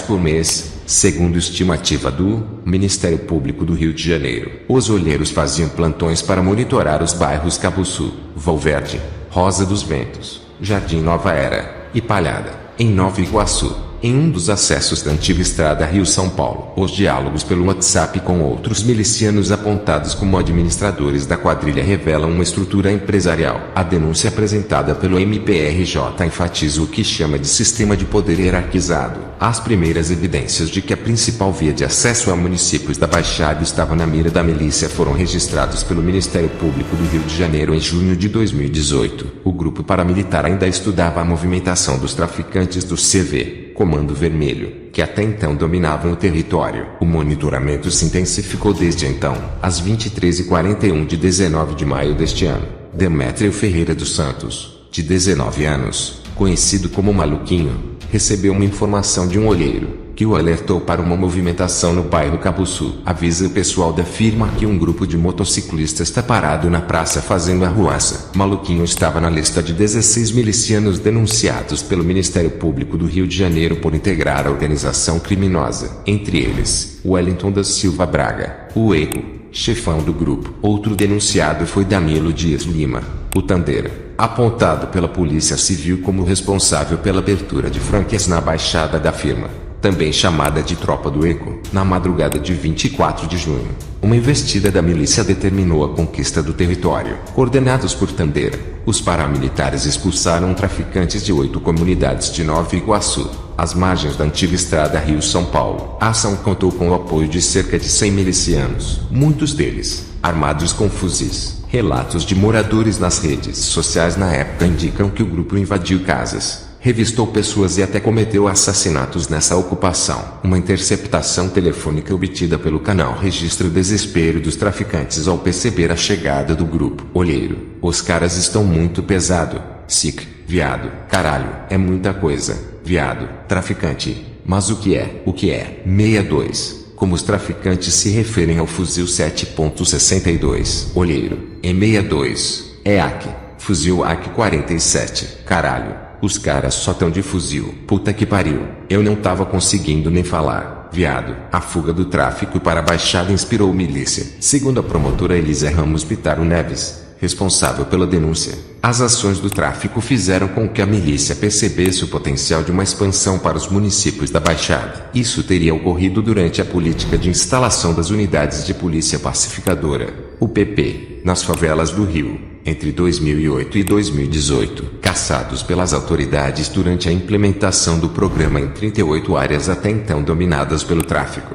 Os criminosos buscaram refúgio na Baixada, onde conseguiram expandir os seus negócios e obter lucro, afirma a promotora. A milícia viu que o tráfico estava fazendo e percebeu que a expansão para a Baixada era um bom negócio para o grupo. É uma região pobre e com pouco policiamento, e, por isso, favorável para a implantação de um estado paralelo, disse Elisa Ramos Pitaro Neves, promotora do Ministério Público do Rio de Janeiro. Esconderijos em sítios. Há outras vantagens que favoreceram a expansão para os municípios da região. A rota facilita o deslocamento dos chefões para locais afastados, como sítios nos municípios de Itaguaí e Seropédica, em áreas rurais. Segundo investigações da Polícia Civil, Eco e Tandera costumam se refugiar nessas áreas. Em maio deste ano, o Departamento de Investigação de Lavagem de Dinheiro e Combate à Corrupção, órgão da Polícia Civil, cumpriu um mandado de sequestro de bens em um aras de Tandera em Seropédica, avaliado em R$800 mil. A propriedade estava em nome de Fabio de Souza Lima, apontado pela polícia como o responsável pela lavagem de dinheiro do grupo. No local, os agentes ainda encontraram 12 cavalos da raça manga larga, franquias rentáveis. Só neste ano, a Polícia Civil confiscou mais de R$25 milhões em bens da milícia. 44% desse valor foi apreendido em ações contra o miliciano Luiz Antônio da Silva Braga, o Zinho, irmão de Eco, apontado como o chefe geral e responsável pelas finanças do grupo. Para a divisão de combate à lavagem de dinheiro, a expansão dos paramilitares para a Baixada aumentou consideravelmente o potencial de enriquecimento ilícito da quadrilha. A Baixada Fluminense é bem mais rentável, pela ampliação territorial e pela quantidade de comércios. É uma fonte quase que inesgotável de renda, disse o delegado Gago Neves, da Polícia Civil. Além da extorsão de comerciantes e a prestação do serviço de agiotagem, o grupo explora o sinal de TV clandestino, transporte alternativo, o fornecimento de gás e de água. A polícia também investiga serviços lícitos em empresas de gás e de terraplenagem para lavar dinheiro na região. Contudo, a ação em condomínios do programa habitacional Minha Casa Minha Vida, do governo federal, se tornou uma das mais rentáveis fontes de renda da milícia nos últimos anos. Segundo estimativa feita por investigadores, há mais de 10 mil unidades habitacionais que passaram a ser exploradas com a expansão da milícia para a Baixada. Eles imaginam ser o governo daquela região e exploram o que querem ali. Isso também faz com que a violência aumente, analisa a delegada Patrícia Costa Araújo de Alemani, diretora da unidade que investiga a lavagem de dinheiro e corrupção. Arsenal de 400 fuzis garante proteção. Na noite de 23 de novembro, cerca de 40 traficantes do Comando Vermelho tentaram retomar o território perdido nas comunidades Grão-Pará e Conjunto Marinha, em Nova Iguaçu. Foram expulsos com facilidade pela milícia, segundo informações da Polícia Civil. De acordo com o Ministério Público do Rio de Janeiro, os paramilitares possuem um arsenal de cerca de 400 fuzis na zona oeste do Rio, o QG da Trilhice. Com acesso pela rodovia, o grupo consegue deslocar milicianos fortemente armados rapidamente para a Baixada, neutralizando essas ações. A milícia criou um cinturão de segurança que liga a zona oeste do Rio aos municípios da Baixada, escreveu o delegado André Neves, da 56ª DP, Aliança com o Tráfico. Uma mudança gradual de perfil da firma foi determinante para a expansão territorial do grupo. A prisão do ex-PM Tony Angeli de Souza Aguiar, então chefe da milícia, capturado em julho de 2013 após ser baleado no rosto em uma briga em um bar na zona oeste do Rio, determinou a ascensão de um miliciano ligado ao tráfico. Carlos Alexandre Braga, conhecido como Carlinhos Três Pontes, passou a chefiar o grupo paramilitar e a costurar uma aliança com traficantes, dando início à expansão para a Baixada há 3 anos. Segundo investigações, ele foi dado pelo grupo paramilitar, porque estava comercializando drogas em redutos trilícenos. Ele morreu em uma operação organizada pelo DIP, Departamento Geral de Polícia Especializada, em abril de 2017. Mas a parceria não perdeu força. A tropa do Eco, Carlinhos foi substituído no grupo pelo seu irmão, Wellington da Silva Braga, conhecido como Eco. De acordo com fontes ligadas à Polícia Civil e ao Ministério Público do Rio de Janeiro, ex-policiais estavam na linha de sucessão do grupo, mas acabaram sendo executados por Eco. No poder, ele intensificou a expansão de território do grupo há pelo menos um ano e impôs a sua marca, fortalecendo a aliança com traficantes do TCP, Terceiro Comando Puro, rivais do Comando Vermelho. Depois de tomar o território do CV na zona oeste do Rio, a milícia avançou rapidamente para a Baixada, abrindo franquias em parcerias articuladas por Tandera com grupos locais. O Departamento Geral de Polícia da Baixada, DGPB, responsável pela gestão de 19 delegacias na região, percebeu a gravidade da situação e priorizou investigações contra a milícia. Só neste ano, a Polícia Civil prendeu 107 pessoas acusadas de integrar a milícia na área. Começamos a identificar áreas com muito homicídio, e são regiões dominadas pela milícia, que mata muito. Uma das nossas diretrizes é combater essas organizações criminosas para reduzir os homicídios na Baixada, explica o delegado Felipe Curi, diretor do departamento, com a estratégia de fazer o monitoramento de rodovias para dominar áreas distantes do rio. O temor das autoridades é de que a milícia se espalhe por todo o estado, em locais onde há menos policiamento e mais impunidade. Isto será muito mais fácil de entender depois de revisar o exemplo do próximo capítulo. Tá ok?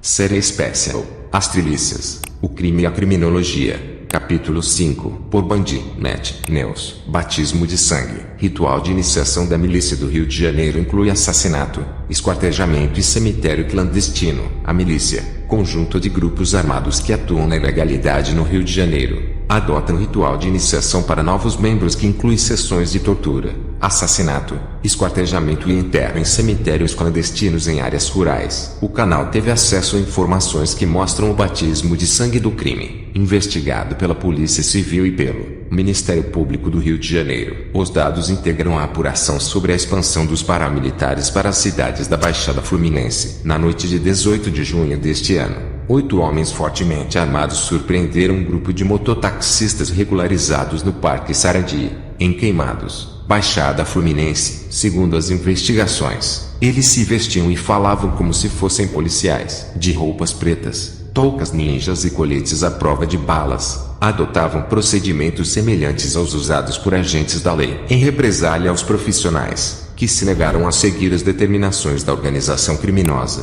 os milicianos depredaram as motocicletas do grupo. Em seguida, começaram a vasculhar a região para localizar 2 alvos. Invadiram uma casa e se identificaram como policiais para retirar um homem de lá algemado, sob pretexto de que iriam levá-lo à delegacia da região, onde ele prestaria esclarecimentos. Ronaldo Cabral Alvares, que tinha 26 anos, foi acusado pelo grupo de ser usuário de drogas. Na outra abordagem, foram mais violentos. Arrastaram Márcio Wagner Alves a socos e pontapés. O motivo, segundo a milícia, ele teria furtado um pássaro de um integrante do grupo. Em 2 veículos, os milicianos rodaram cerca de 7 quilômetros por uma estrada de terra para chegar em um sítio abandonado. O local era usado como cemitério clandestino pelos paramilitares. Ronaldo foi morto com um tiro na cabeça. Segundo a Polícia Civil, Márcio acabou sendo assassinado a facadas em um ritual de iniciação para um novo membro do grupo. De acordo com as investigações, o novato também precisou decapitar a vítima para ser batizado como membro da milícia. Depois de aceito no grupo,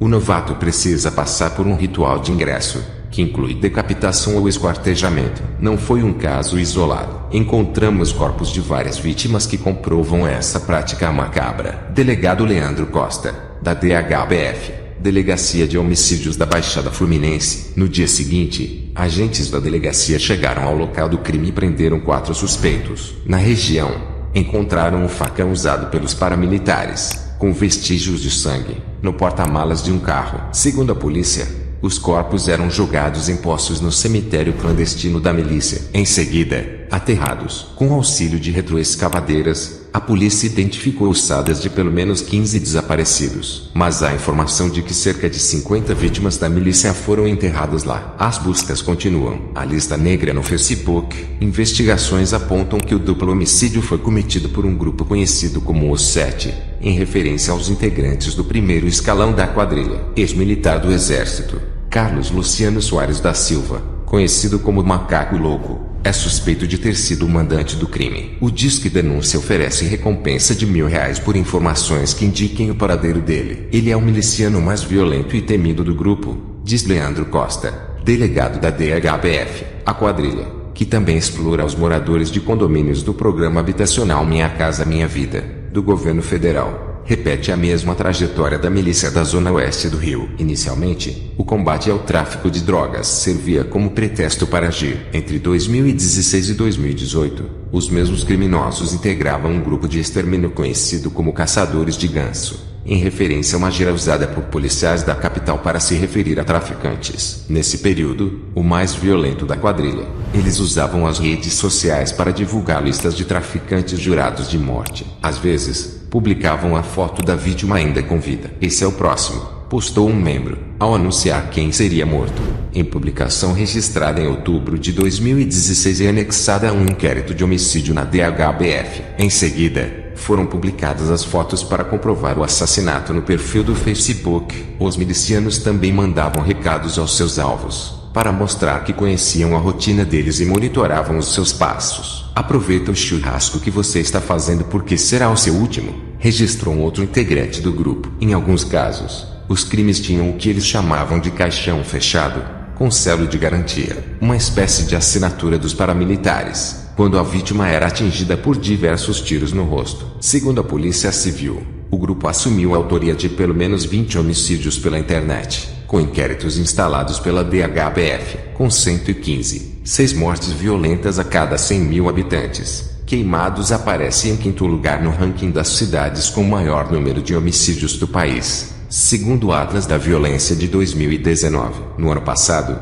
o município apareceu no topo da lista, de acordo com o relatório, elaborado em parceria entre o Instituto de Pesquisa Econômica, IPER, e o Fórum Brasileiro de Segurança Pública com base em dados registrados em 2017. O alto índice de violência está relacionado à disputa por território entre milícia e tráfico. Segundo a Polícia Civil, pelo menos 100 pessoas foram executadas por milicianos nos últimos 2 anos. Juros abusivos e ameaças de morte. O canal teve acesso a uma investigação da milícia também nos bairros Grama, Miguel Couto, Figueiras e Vila de Cava, em Nova Iguaçu, Baixada Fluminense. Interceptações telefônicas autorizadas pela Justiça revelam a ação violenta dos agiotas em conversas registradas de 17 a 29 de julho de 2017. Eles faziam ameaças de morte e cobravam juros abusivos de até 40% do valor emprestado pela milícia. Em uma conversa por telefone, um dos agiotas grampeados disse a um comparsa que estava cogitando a possibilidade de exigir que uma devedora pagasse parte da dívida com favores sexuais. Às 16h27 de 18 de julho de 2017,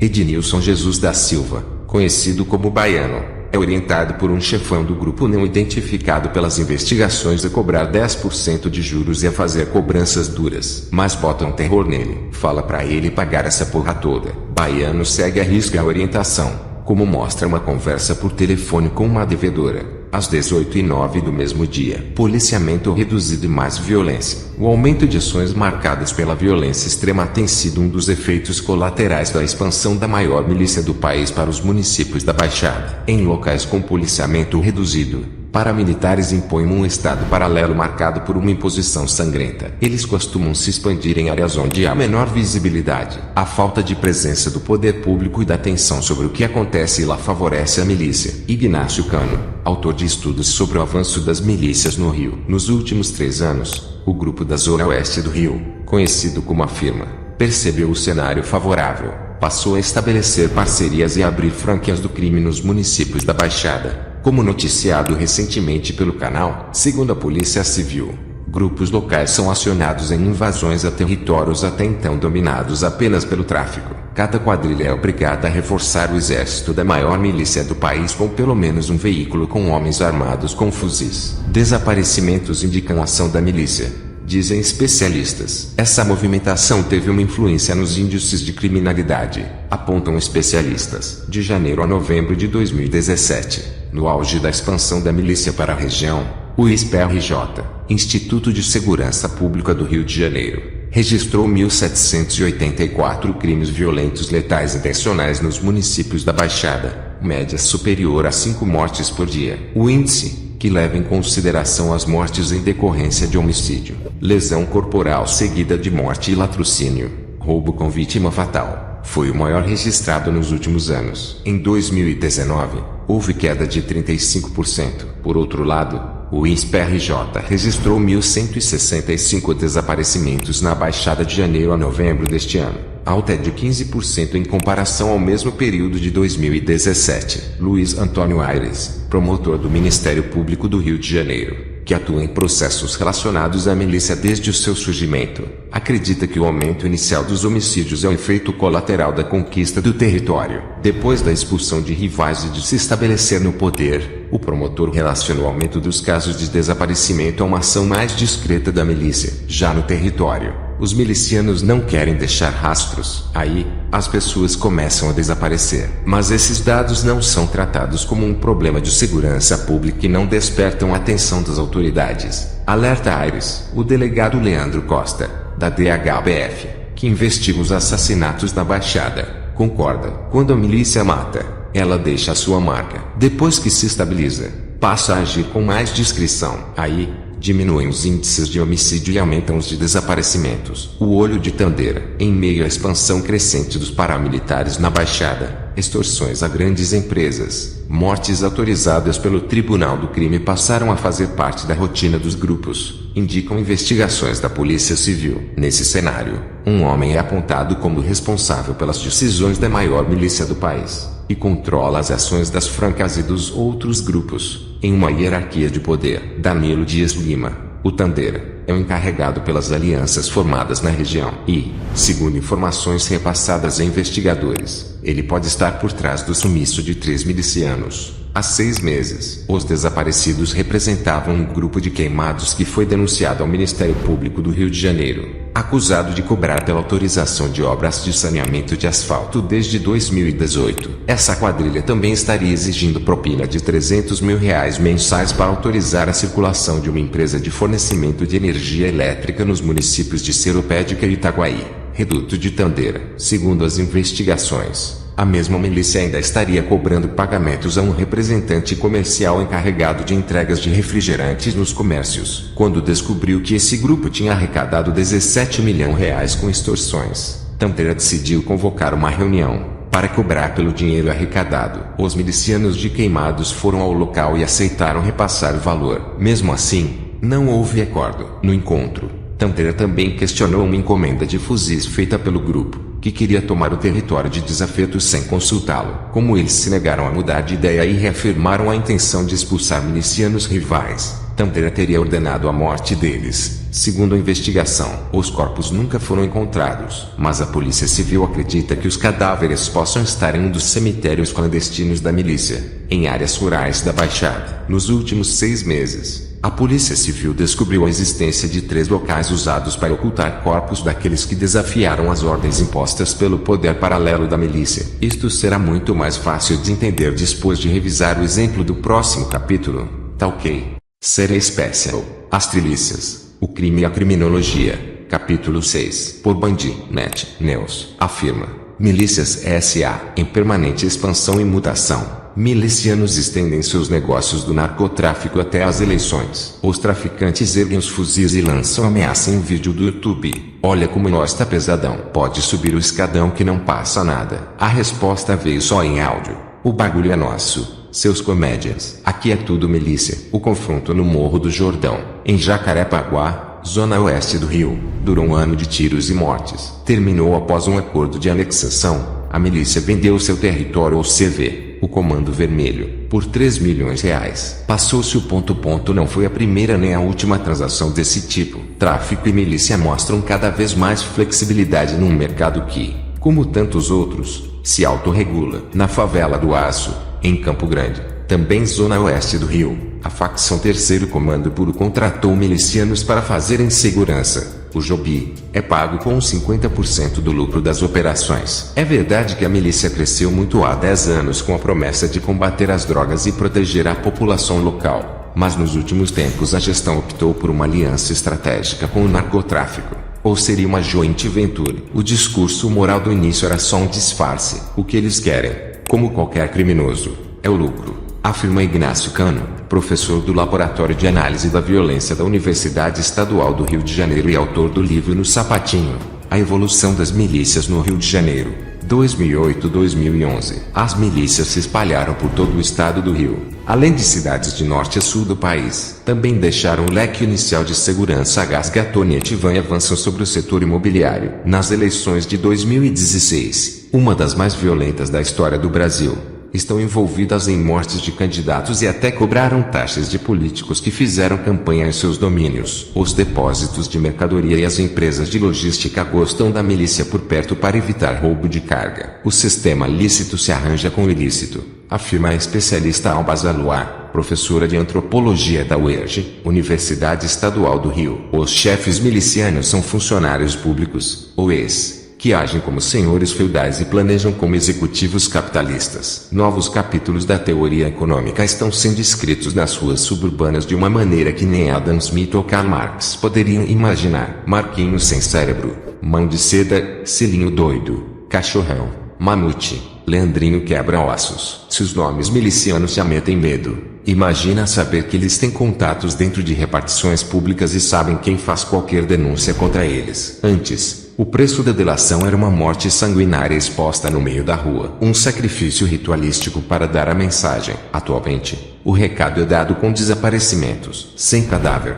inquérito ou reportagem, tudo acaba nas profundezas de algum terreno baldio. Na hora de cobrar pelos serviços, também não é bom dar bandeira. Tanto que, nas comunidades tomadas das facções, após eliminar os chefes do tráfico, os soldadinhos são contratados para seguir na linha de frente. Os milicianos trabalham remoto, enquanto a mesma equipe, de bermuda, chinelo e o revólver como único adereço, forma o rosto visível do organograma. Com essa tática, a desarticulação do grupo fica mais difícil. As milícias aprenderam que a visibilidade é mau negócio na política também. A principal delas, chamada de Liga da Justiça, teve seus primeiros líderes presos quando eles eram vereador e deputado estadual. Os irmãos Jerônimo e Natalino Guimarães, respectivamente. Carminha, outra integrante do clã, foi presa durante campanha vereadora. A partir daí, adotaram a estratégia de apoiar políticos em seus currais eleitorais. Atualmente, mais de 10 eleitos são ligados às milícias, em diferentes níveis, mas não lançaram mais seus cabeças como candidatos. Milícia nunca é oposição,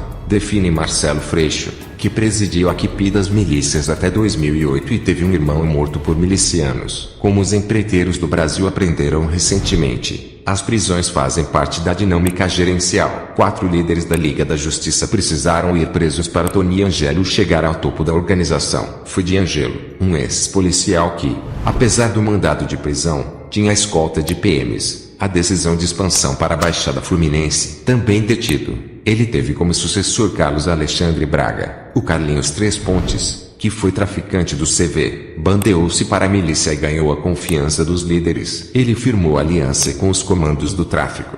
Segundo investigação policial, líderes e estrategistas se revezam no poder com outros chefes brutais atrás de mais mercados e rendimentos. O importante é o capital girar. Podia explicar quantas vezes fosse. Os jornalistas estrangeiros vindos para as Olimpíadas do Rio custavam entender. Como assim regimentos que reforçavam o evento, leia-se Guarda Nacional, foram ameaçados por um grupo liderado por policiais locais que ofereciam um serviço ilegal de internet para seus alojamentos. Então, a máfias lideradas por policiais no Brasil, também era quase impossível explicar aos gringos como não houve providência do governo sobre o caso que revelou ao mundo como as milícias se infiltraram no cotidiano da cidade. Dessa forma silenciosa, elas expandem seus nichos de atuação e áreas de supremacia para além da fronteira carioca. No país em que facções do tráfico têm seus QGs dentro dos presídios, forças paramilitares comandadas por funcionários públicos, PMs, bombeiros, agentes penitenciários e militares, mantêm atividades mafiosas e dominam bairros inteiros em uma espécie de coronelismo urbano. Decidem quem entra e sai, quem vive ou morre. São empresários sem responsabilidade fiscal, social, de nenhum tipo. Muitos têm formação militar, mas desconsideram as salvaguardas humanitárias da Convenção de Genebra. A expansão é permanente,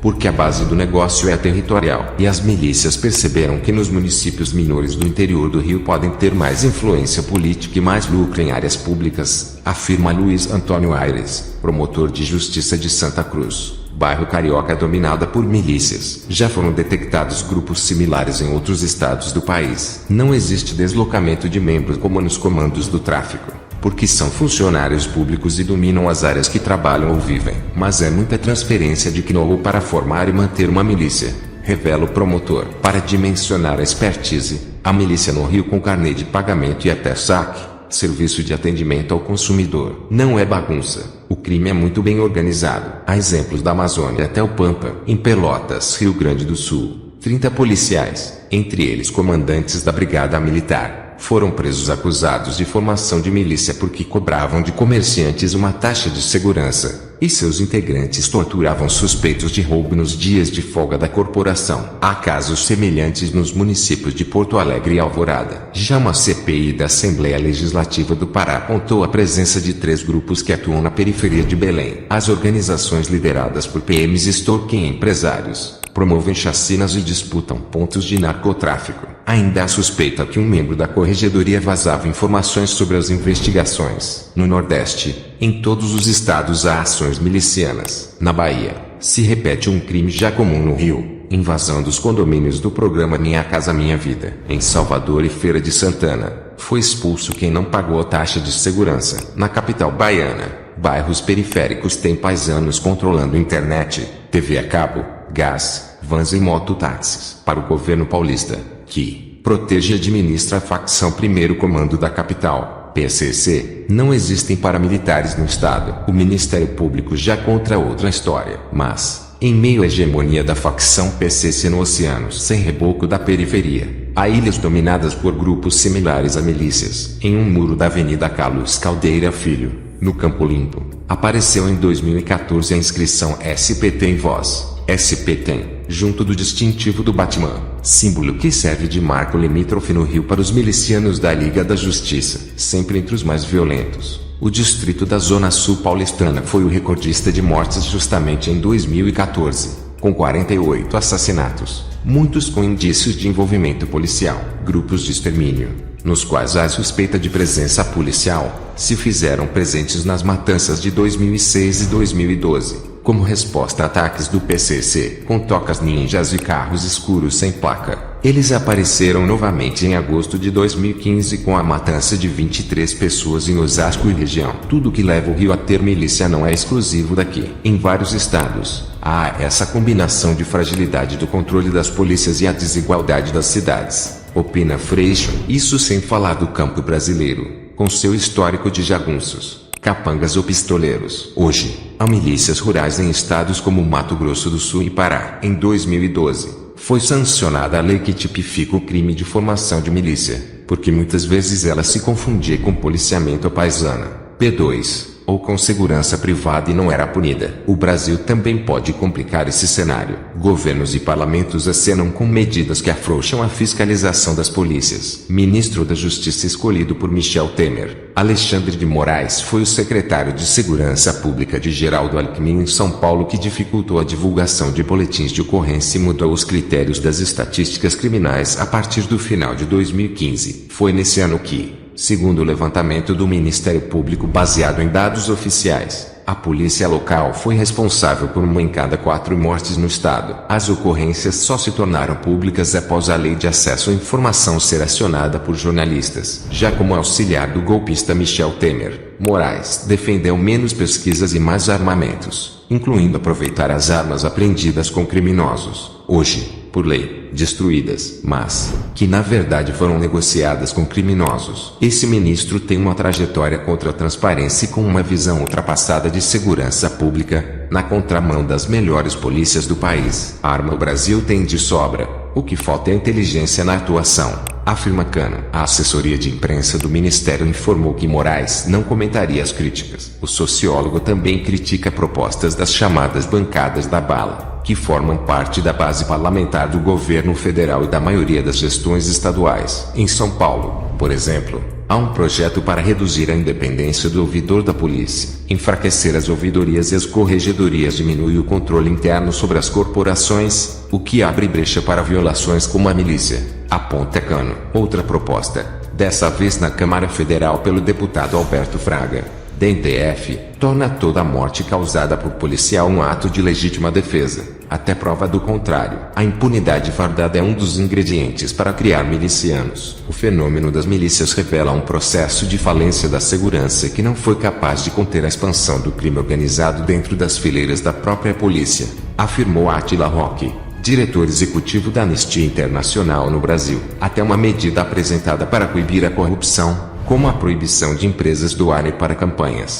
pode beneficiar a entrada do crime organizado na política. Afinal, não falta dinheiro nele e pessoas físicas para servir de fachada. A delinquência se adapta fácil às novas regras. O golpista Eduardo Cunha, ex-presidente da Câmara Federal cassado e preso, liderou só em uma zona eleitoral do município do Rio nas eleições de 2014. Foi na de número 179, e compreende os bairros de Rio das Pedras e Gardenia Azul, os redutos milicianos mais tradicionais. Cunha fez campanha por lá em Dobradinha com Domingos Brazão, deputado estadual citado durante a CPI das milícias e acusado de envolvimento em uma máfia de combustíveis. Seu irmão, Chiquinho Brazão, se reelegeu vereador em 2016 graças à mesma zona eleitoral 179. Os irmãos Brazão frequentaram os mesmos palanques que Sérgio Cabral, Eduardo Paes e outros PMDBistas. Antes, a milícia teve grande crescimento durante o governo de Rosinha Garotinho, 2003-2006, que não reconhecia presença paramilitar no estado. Já o então ex-prefeito e triliciano César Maia chamava a milícia de problema menor. A mistura das milícias com a política se mostrou especialmente explosiva em 2016 nos municípios da Baixada Fluminense, onde 14 assassinatos estão relacionados com candidaturas e grupos armados. De tão assustados, os políticos evitaram atos à noite e caminhadas em determinados bairros. A Polícia Federal está investigando a denúncia que as milícias chegaram a cobrar até R$120 mil de candidatos para colar cartazes e fazer campanha em seus domínios no subúrbio e região metropolitana do Rio. A expansão miliciana para a Baixada incluiu até roubo de petróleo cru de um oleoduto em Duque de Caxias. O leque comercial abrange também os serviços de terraplenagem e a extração e venda de areia. Infiltrar na política e na construção civil, incluindo obras públicas, é uma fórmula inspirada na máfia italiana. As milícias até podem ser razoavelmente controladas com ações firmes do Estado, mas não se pode ter a ilusão de que conseguiremos extirpar essa organização criminosa em médio prazo. Ela tem um projeto de poder político e econômico que para crescer se aproveita da corrupção e da impunidade, lamentavelmente endêmicas no país. Analisa Aires. A milícia é o braço armado da perene corrupção nacional. A ameaça é a base do negócio. E os milicianos aplicam em moradores, comerciantes, promotores, juízes e delegados que investigam suas atividades. Até um padre entrou na lista. O reverendo polonês Pedro Stepien abrigou em sua paróquia de Brasília 15 pessoas que foram expulsas pela milícia de suas casas em um condomínio do programa Minha Casa, Minha Vida no Rio. Sem sucesso, Stepien procurou ajuda no Congresso. Foi o suficiente para o padre receber mensagens pelo WhatsApp de pessoas que se diziam ligadas à Liga da Justiça. Deputados e senadores nos devem muitos favores. Então, não perca o seu tempo e o nosso tempo. Eles queriam que o padre falasse o endereço em que estavam essas pessoas. Ele não disse nada. Escolheu denunciar as ameaças e a pouca ajuda de parlamentares. A atual aliança entre milícia e facções do narcotráfico escancara o fracasso da guerra às drogas, que vive suas 6 décadas de existência. A estratégia mundial dos norte-americanos foi lançada nos anos 1970 e se mostrou especialmente trágica na América Latina. Essa política ganhou sua versão carioca em 1979. Nesse ano surge não coincidentemente o Comando Vermelho e a primeira milícia, na comunidade de Rio das Pedras. O revelador é que nesse bairro hoje em dia há local autorizadas pelos próprios milicianos onde se vende e se consome drogas. Os antigos arquirrivais agora meio que são aliados. Podem romper a qualquer momento, mas o importante é o lucro futuro, não as mortes passadas. Quando se trata de milícia, toda notícia sua é alarmista, toda análise parece uma teoria da conspiração. Bom, seria. O problema é que tudo é real, muito real. Isto será muito mais fácil de entender depois de revisar o exemplo do próximo capítulo.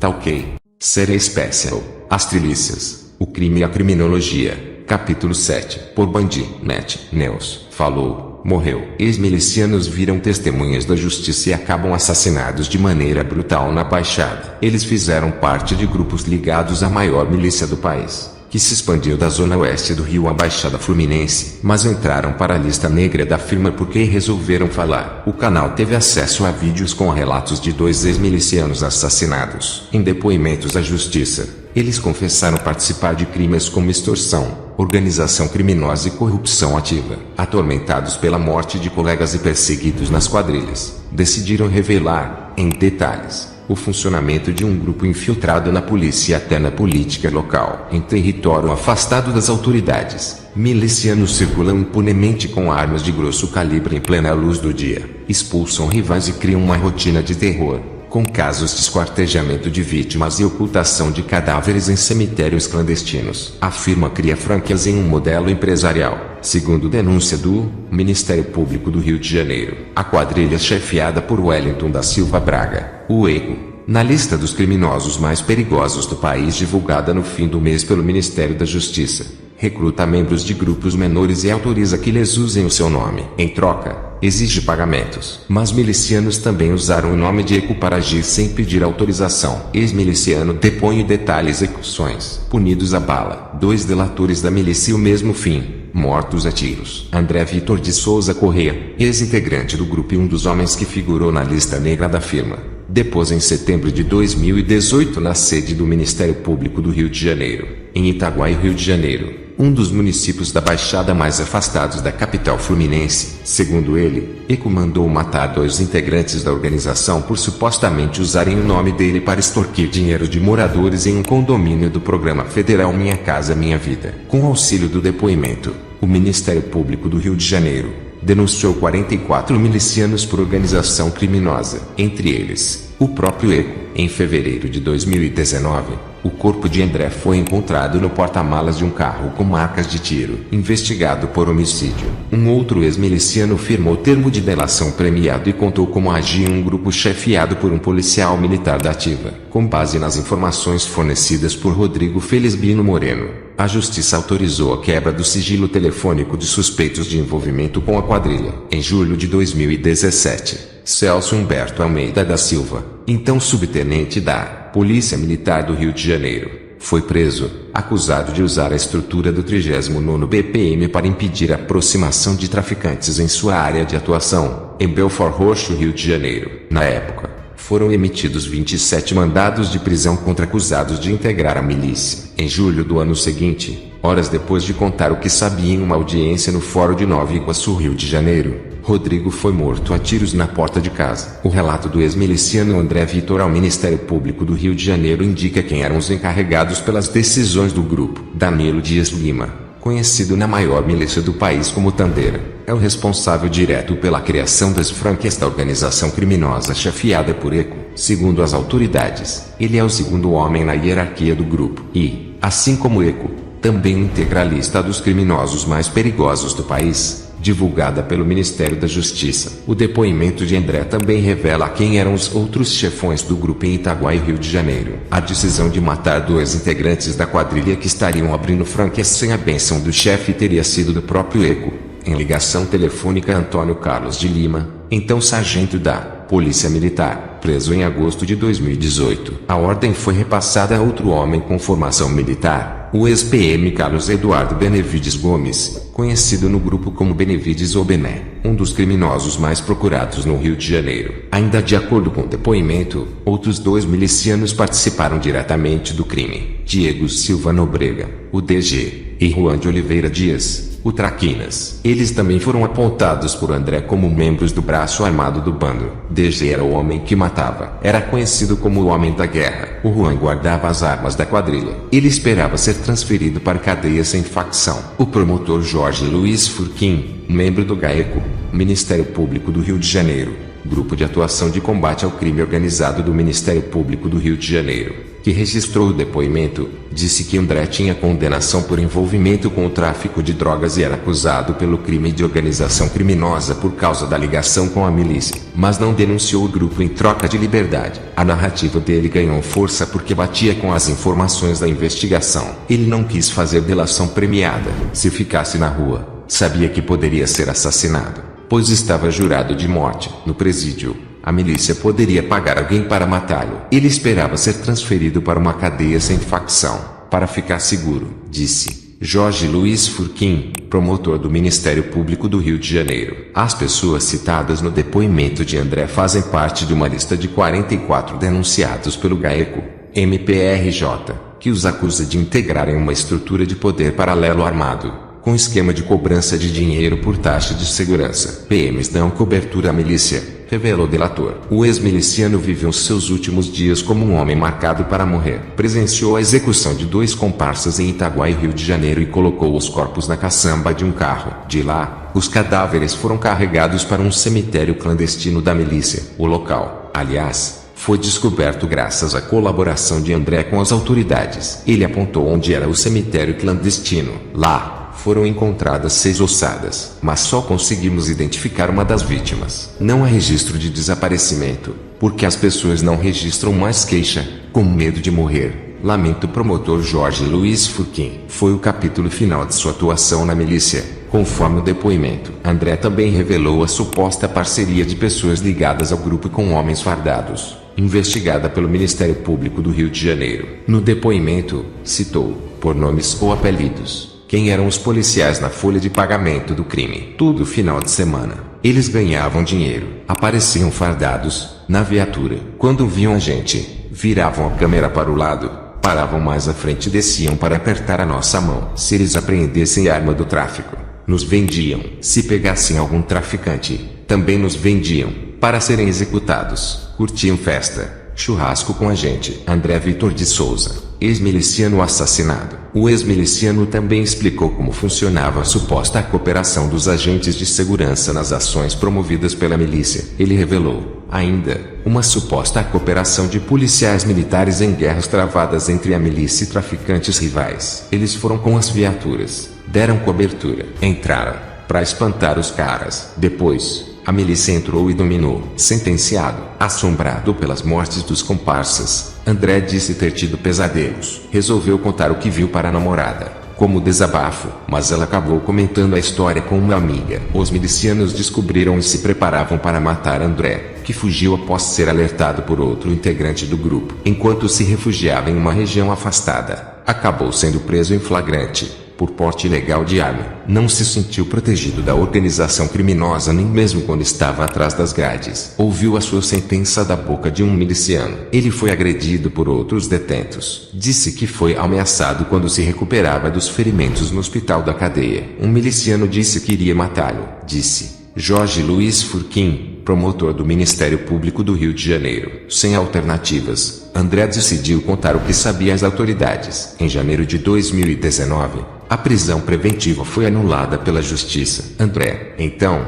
precisou enfrentar o que mais temia, a volta às ruas. No fim daquele mês, prestou outro depoimento em uma sala especial no Rio. No dia 28 de fevereiro, um mês depois do novo relato, foi encontrado morto no porta-malas de um carro roubado estacionado em uma rua de Itaguaí, Rio de Janeiro, com marcas de tiro pelo corpo. O caso é investigado pela DHPF, Delegacia de Homicídios da Baixada Fluminense. A polícia ainda não identificou suspeitos de envolvimento no assassinato, executado na porta de casa. O acordo de delação premiada feito pelo ex-miliciano Rodrigo Felizbino Moreno ajudou o Ministério Público do Rio de Janeiro a denunciar a atuação da maior milícia de Belford Roxo, Rio de Janeiro. Um ano depois, ele detalhou tudo o que viveu, em audiência no Fórum de Nova Iguaçu, Rio de Janeiro. Quando eu era criança, eles, milicianos, atuavam como grupo de extermínio. Depois, vieram com esse negócio de milícia. Aí, cobravam taxas de moradores e comerciantes. Toda vez que alguém começava a vender drogas, o Celso